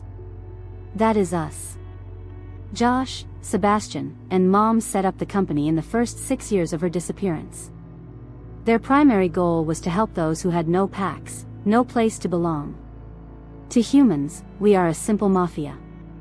But to the supernatural, we are their hope. Then why didn't you pull it out? I yelled at her, my frustration mounting. The Alpha twins were currently posturing, attempting to force their beta into submission. Meanwhile, Edward was doing his best to buy us more time. She blushed, a deep crimson creeping up her neck, and muttered, "It's in a rather unfortunate place." "We'll look away if that makes it better," Henry proposed, ever practical. "Just hurry the fuck up." I snapped, turning my back to provide her with some semblance of privacy, shielding her from everyone's view. I cut off the mind link and refocused all my attention on the escalating fight. Suddenly, I heard 6 consecutive pops, faint but distinct, and the twin alphas crumpled to the ground like sacks of potatoes, 3 darts lodged in each of them. Edward immediately rushed to his alpha's side, then looked up at us, his eyes blazing with fury. "What did you do to them?" Edward demanded, his voice tight with controlled rage. I raised my hands defensively, a gesture of surrender. "They'll be fine. They just got a dose of enough wolfsbane to knock them out for a day. But with their current anger, and the fact that they're in wolf form, we need to have a plan in about 2 hours, Isla added, ever the strategist. Henry remained quiet, reverting to his usual silent, watchful presence. "What do we do then?" Vivian asked, her voice laced with concern. Isla answered, her voice firm and decisive. "There can be no we right now. You and Edward need to take control of your pack and reassure them after the scene I just caused. When the alphas wake, their human aspects will be in control, and as their daughter, they won't be able to hurt me. If they truly wish to get their mate back, us triplets are their best shot. You need to go," I emphasized, noticing that neither Edward nor Vivian had moved an inch. They listened to me the second time, acknowledging that I was, technically, the future alpha along with my brother, Henry. Isla had already made it clear to us that she wanted to inherit the Dorge Organization and continue its mission instead. Once they were gone, and the room was empty save for us and our unconscious fathers, I turned to Isla. "Do you believe what you told them?" "Sort of," she muttered, a slight shrug of her shoulders. "It might work." "Sounds so encouraging," I said, my voice dripping with sarcasm. "Oh, shut up. It's not like you have any bright ideas either," she retorted, never one to back down. Henry chuckled softly, and we both turned to glare at him. Isla, ever curious, asked, "What's so funny?" "The fact that no matter what, you two will still bicker," he explained, a wry grin on his face. "I mean, we have 2 unconscious alpha werewolves who happen to be our fathers lying at our feet, and they'll wake up in a murderous rage, yet here we are, with both of you arguing. That silenced both Isla and me effectively. We didn't answer, but instead turned our attention back to the limp bodies of our fathers, realizing we still had no real idea what to do next. Henry then spoke, his voice calm and practical. "I'm going to call Josh and Sebastian to explain the situation, and to tell them that if I don't call them back in 24 hours, we're in serious trouble." He left the room without another word, presumably to go search for a telephone. I turned to Isla. "Well, do you want to play Monopoly?" She nodded, her face lighting up slightly. I mean, it wasn't like we could do anything else for 2 hours. If we tried to tie them up, their wolves would undoubtedly freak out the moment the alphas regained consciousness. If we did anything, really, it wouldn't end well. And if I was going to die, I was going to beat Isla at Monopoly one more time. We settled down for 2 hours of playing. Henry came back in after about 30 minutes, looking at us strangely. I questioned him, "What did Josh and Sebastian say?" "They told me that if we don't call, they will call the Werewolf King and Council down on them, not only to get us free, but also for more help with the hunters," Henry informed me. "They probably won't help with the hunters, but it would at least get us free." I nodded, absorbing the information, and Henry sat down next to me. He joined our Monopoly game. We must have looked like a truly strange sight. On one side of the room, there were 2 unconscious alpha twins, and on the other, 3 triplets who bore a striking resemblance to those very alphas, playing Monopoly. Very strange indeed. 2.5 hours later. We were well into our second game of Monopoly when they finally woke up. The twin alphas rose, growling deeply, but at least they were back in their human forms. Under Isla's subtle suggestion, we simply ignored them and continued to play our game. A couple of minutes later, Alpha Harrison spoke, his voice raspy. "Did we do any damage this time?" I was confused by his question, but I didn't show it. "Not really," I said calmly. "Scared a lot of people and tried to eat us, but your beta and beta female are doing damage control as we speak." "What's the last thing you remember?" Alpha Jasper was the one to answer, his voice filled with genuine remorse. "I'm sorry if we caused you any harm. Our wolves have been unstable ever since the unfortunate disappearance of our mate. I don't remember anything after lunging at your sister here." Alpha Harrison got up, his movements stiff. "We have to go now. Sorry for any inconvenience." During this entire exchange, they hadn't once looked at our faces. Their heads were bowed in shame, a clear sign of their embarrassment at losing control. They must have some serious problems if they couldn't even remember what had happened. Isla, her voice remarkably similar to our mom's, spoke, her tone soft and melodic. "If you would just look at our faces, much would make more sense. I apologize for riling you up with the mention of your mate." At her words, they slowly lifted their heads, their eyes meeting hers, and their faces contorted in pure shock. They took a hesitant step forward, their voices a synchronized whisper. "Georgiana?" It was a profound sense of déjà vu for me. Not Georgiana, her daughter. "Look at my brothers to know our fathers," she stated, her voice utterly devoid of anger or threat. Isla always had this incredible ability to make everyone around her relax, except, of course, when she was truly angry.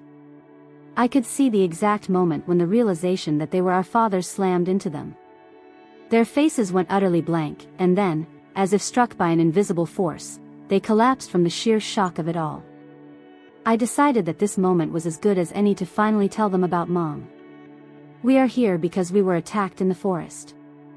Mom is captured by hunters, and..." Alpha Harrison raised his hand, a silent sign for me to stop. I did, curious as to why he had done that. Alpha Harrison muttered, his voice a low, disbelieving whisper. "I remember. My wolf gave it all back to me to help save our mate. We remember everything now." I allowed myself a small, satisfied smile. Thank God I don't have to repeat everything. It's time to talk and make a plan. Chapter 9. Henry's point of view. Oliver, with a relieved smile, had just told our fathers, "Thank God I don't have to repeat everything.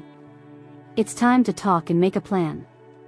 Oliver and Isla, oblivious in their excitement, didn't seem to notice the profound toll that remembering everything, coupled with the multiple shifts from human to wolf and back, had taken on our fathers. They had simply exited the room, heading toward the living room, presumably to find a more comfortable setting for their discussion, expecting us to follow. However, Ryder and Asher could barely even talk, much less walk, their bodies trembling with residual shock and fatigue. I moved over to them, silently offering my assistance. They gladly accepted, knowing they weren't in a position to refuse. Ryder, his voice still a little shaky, murmured, "Thank you for the help." I only grunted in response, a non-committal sound. I still didn't particularly like these fathers of mine. I only talked to people I trusted or genuinely liked. Asher chuckled, a dry, weary sound. He's the protector of the three, while Isla talks and Oliver threatens. We had a similar agreement when we were young. I talked while Ryder was the imposing presence in the back. I did not deign his comment with an answer, maintaining my customary silence. They fell silent as we walked. I decided to take them to the kitchen first. I certainly didn't need them collapsing into a comatose state due to lack of food. I guided both alphas onto the stools and began to cook. I didn't bother calling Isla or Oliver. They could either come here eventually, or simply wait a while. I looked in the fridge and pulled out some thick steaks, knowing a good meal was precisely what they needed. I didn't bother engaging in small talk, as Oliver or Isla would have been tempted to do. Once the food was ready, sizzling and hot, I placed it in front of them. They fell upon it like starving wolves, which, I supposed, they literally were. I replaced plate after plate of food in front of them until they were finally sated, their hunger appeased. I had made sure our fathers would be of further use to us in our mission. Nothing more, nothing less. But a small flicker of curiosity about them lingered within me. I decided to give into it, and asked, "Why didn't your beta replace you as alpha the moment you became unstable because of your missing mate?" It made no sense. It was incredibly dangerous to leave two unstable alphas in charge of an entire pack. Every single wolf in a pack relied on their alphas for stability and guidance. Asher answered me, his voice a little stronger now. Edward has no interest whatsoever in becoming alpha. In fact, he really doesn't want to. Instead, he has done his best to hide our state from the public. Vivian doesn't want to be the Luna either. She already has 3 kids, with a 4th on the way, and she says that is more than enough. That was a reasonable explanation, one that satisfied my immediate curiosity, though I still had more questions swirling in my mind. I was sure that Oliver or Isla would eventually ask those, and I would get my answers then. Like, where were Vivian's kids right now? Ryder finished with his meal, then asked his own question, his voice still a little raw. "Why did Georgiana hide you from us?" I didn't even dignify that question with an answer. It was simply stupid. Mom had never hidden us. They just never bothered to look for her in the very middle of the biggest rogue operation, the Dorge Organization. Asher, seemingly reading my thoughts, answered his twin for me. "Idiot, we never even looked at the Dorge Organization. I know Georgiana, she never hid from us on purpose. In fact, I think her wolf has subconsciously been sending us messages the entire time." He obviously continued the conversation in the private twin mind link they shared. I didn't mind. I did it all the time with Oliver, and sometimes even Isla.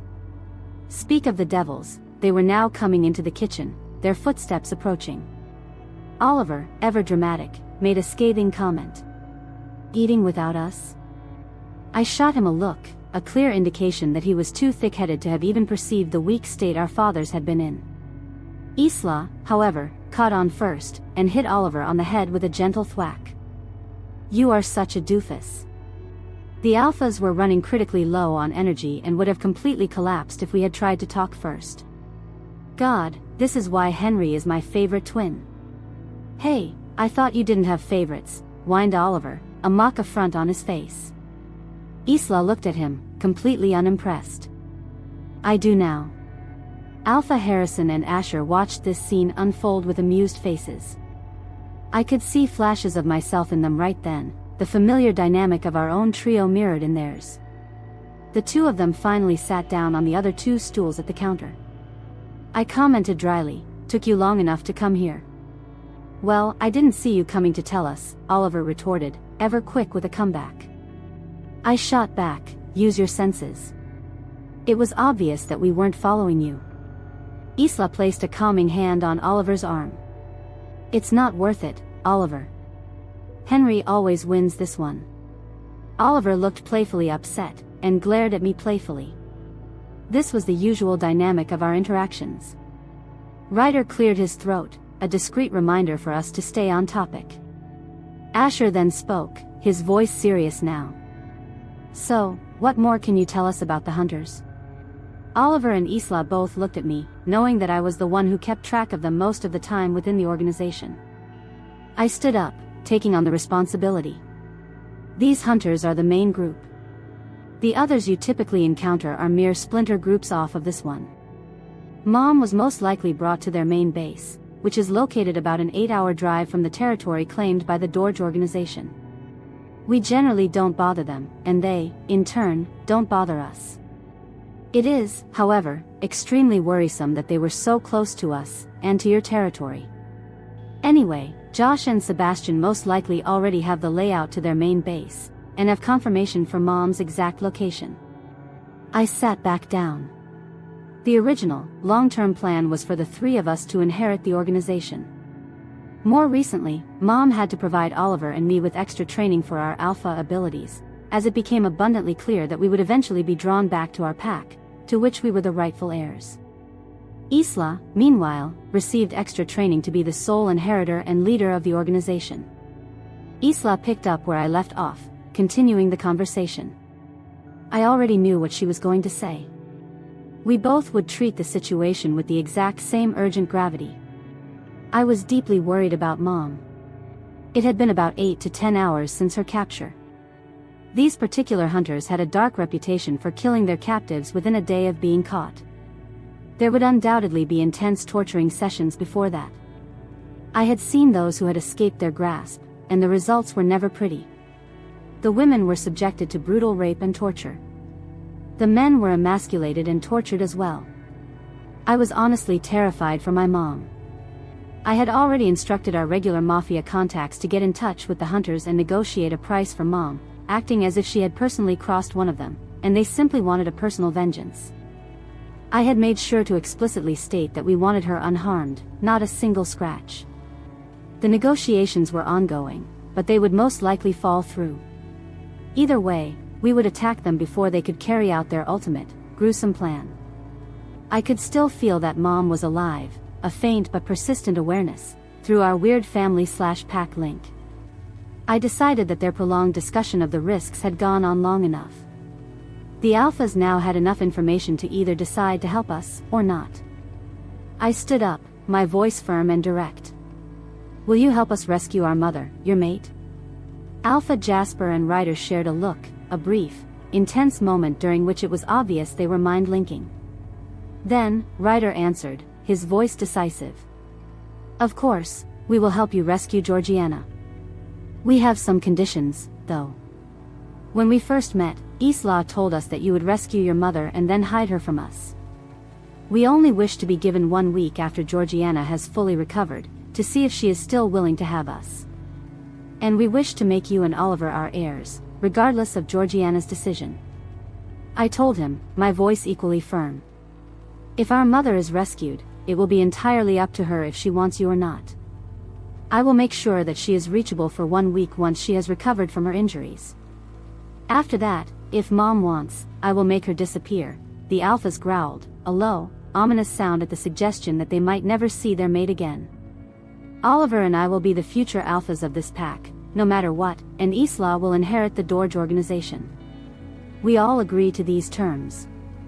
I knew that this was the absolute best deal we could possibly get, given our precarious situation. The deal was struck, an unspoken agreement solidifying between us, and now, finally, we could work together. Oliver, taking charge, his voice resolute, then declared, "Then, it's time to get Mom back." Chapter 10.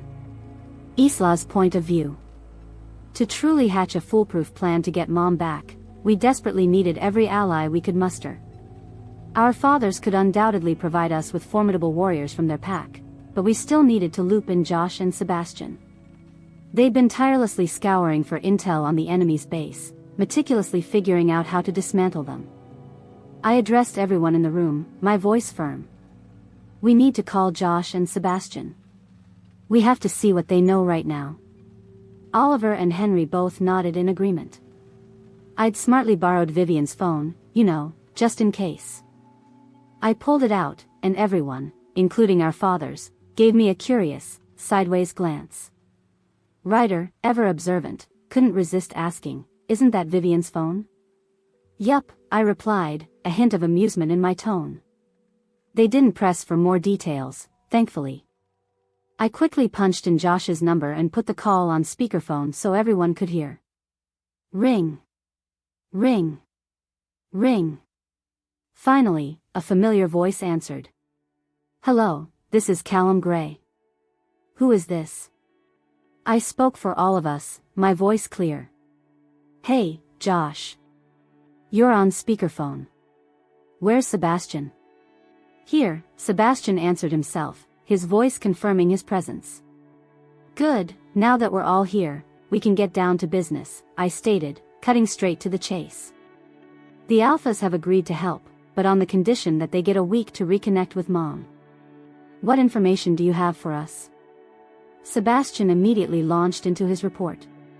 "Clarissa hacked into the Hunter database." "Wait, how did she do that?" Asher interrupted, his voice laced with disbelief. "The Werewolf Kings have been trying forever." I shot him a withering glare.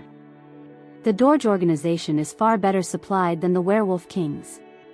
They're too high and mighty to bother helping, so they don't need to know our methods." Asher clearly got the hint and wisely shut up. Sebastian continued, unperturbed. "Anyway, Clarissa recovered a complete map of their base, with guard shifts and everything.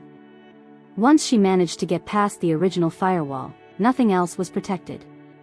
Cocky bastards." Josh picked up seamlessly where Sebastian left off. "We have all the strategic info we need to storm the place. But I have to warn you, it's strictly a rescue operation. The warriors provided by the Alphas will be our distraction, while those from the Dorge Organization slip past. We get any prisoner we find there, and then we run for the hills." "What do you mean, we aren't taking down the Hunters?" Ryder questioned, his voice laced with annoyance. Oliver answered him, explaining our intricate strategy. "We are putting a huge dent in their operations and their long-term plans. The Dorge Organization will follow up this frontal attack by infiltrating spies, who will then subtly poison key figures and report back their every move. After this initial attack, they'll be vulnerable, easy to take advantage of." Henry added, his voice steady. "We've done it before, on all the hunter groups bordering our territory. It works. The only reason for this frontal attack is to get Mom and any other prisoners out early, safely." Ryder nodded, his expression now satisfied with the detailed answers we'd provided. Even if he hadn't liked them, he had already agreed to the deal, and a deal was a deal. Sebastian then spoke, a practical suggestion in his voice. "This will be much simpler if we just come to you." "Yeah, I think so too," Josh announced. "Order the border patrol to let us through, and we can be there in about an hour." "Done." "Use the helicopter," I ordered, taking charge without a second thought. Josh chuckled, a dry, amused sound. "What did you think I was going to do? Walk? Never." With that, I ended the call. Asher practically exploded, his frustration simmering. "You could have at least asked us before giving them the right to go on our territory." I smiled sweetly at him, my eyes wide with feigned innocence. Oliver and Henry agreed, and that's all I need, since they're the Alphas to be. Asher swore under his breath, a muttered curse. "You are just like our mother. She would have loved you." I cocked my head to the side, a hint of confusion. "Loved?" Ryder replied, his voice flat and emotionless, "Dead." I didn't answer, a sudden knot of dread in my stomach. I had no idea what to say to that. Luckily, Oliver, sensing the sudden shift in mood, rescued me. "I'm hungry. Let's eat." He turned and headed for the kitchen, already starting to cook. There was still a tense silence between us, but at least it wasn't awkward anymore. 1 hour later. Josh chuckled, a dry, amused sound. "What did you think I was going to do? Walk?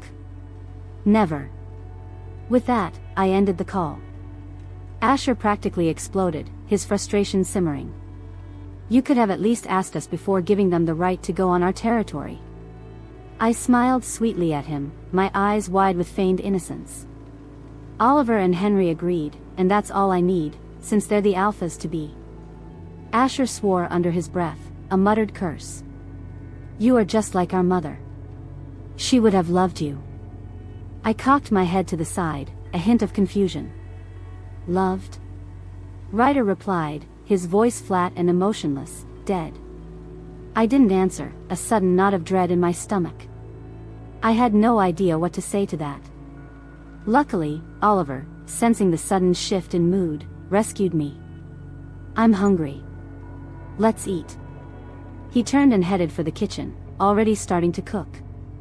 There was still a tense silence between us, but at least it wasn't awkward anymore. After Oliver managed to nearly set the house on fire by almost boiling the water dry, everyone was finally joking and teasing one another again. It was nice, a brief moment of normalcy amidst the chaos. Then, we heard the unmistakable thumping of the helicopter. I jumped up, my heart pounding with excitement, and ran out of the house. Josh and Sebastian had arrived. Oliver and Henry followed me, with the alphas trailing closely behind them.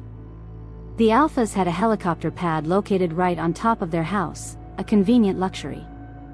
The moment the helicopter touched down, both Josh and Sebastian disembarked.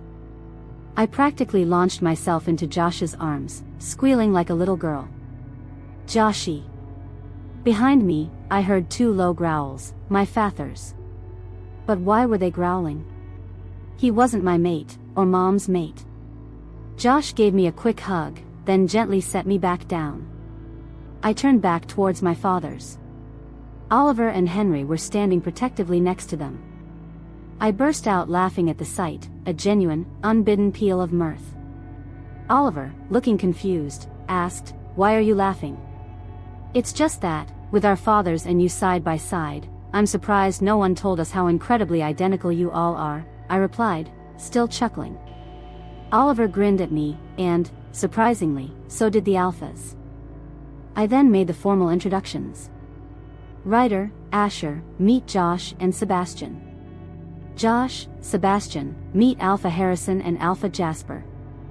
Both pairs of men immediately began to size each other up, a silent, primal assessment. Sebastian, meanwhile, was standing noticeably close to Josh. Sebastian was definitely the more possessive, jealous one of the two. Even if he knew that Josh wasn't looking at my fathers that way, his wolf was still antsy, on edge. Ryder, ever the diplomat, advanced first. "Welcome to our pack, Josh and Sebastian." Josh, equally diplomatic, answered, "Thank you for your help in the matter of Georgiana." Sebastian, however, muttered under his breath, "Worthless bastards." He clearly hadn't meant for that to be heard. Ryder and Asher visibly struggled with the control of their wolf, their primal instincts warring with their human reason at such blatant disrespect. It meant a lot that they were genuinely trying not to rip Sebastian's throat out right then and there. I shot him a harsh glare. "Idiot." I ran over to my fathers, hoping my strong resemblance to Mom would be enough to calm their enraged wolves. I smelled enough like her, being her daughter, to have some calming effect. I gave them a quick, comforting hug, making soft, soothing noises meant to placate their inner beasts. It worked. We awkwardly stood there for a couple of minutes, until their wolves were fully back under their control, their rigid postures relaxing. Josh moved forward slowly, carefully, so as not to spook them again. "I apologize for my mate. We have been with Georgiana ever since she first made it to no man's land, and we are rather protective of her." Ryder looked up at him, a flicker of understanding in his eyes. I understand, and all is forgiven. Thank you for taking care of Georgiana. I looked back and forth between the two pairs of men, sensing the double meaning woven into their words, the hidden depths of their communication. In the end, I gave up on trying to make them genuinely like each other. They only needed to be able to cooperate for Mom's sake. I started walking back inside, calling over my shoulder to them. Come on, we have some serious planning to do. Thank you for watching this video. Subscribe, like and share this video to be the first to get notified when the part 2 of this story drops.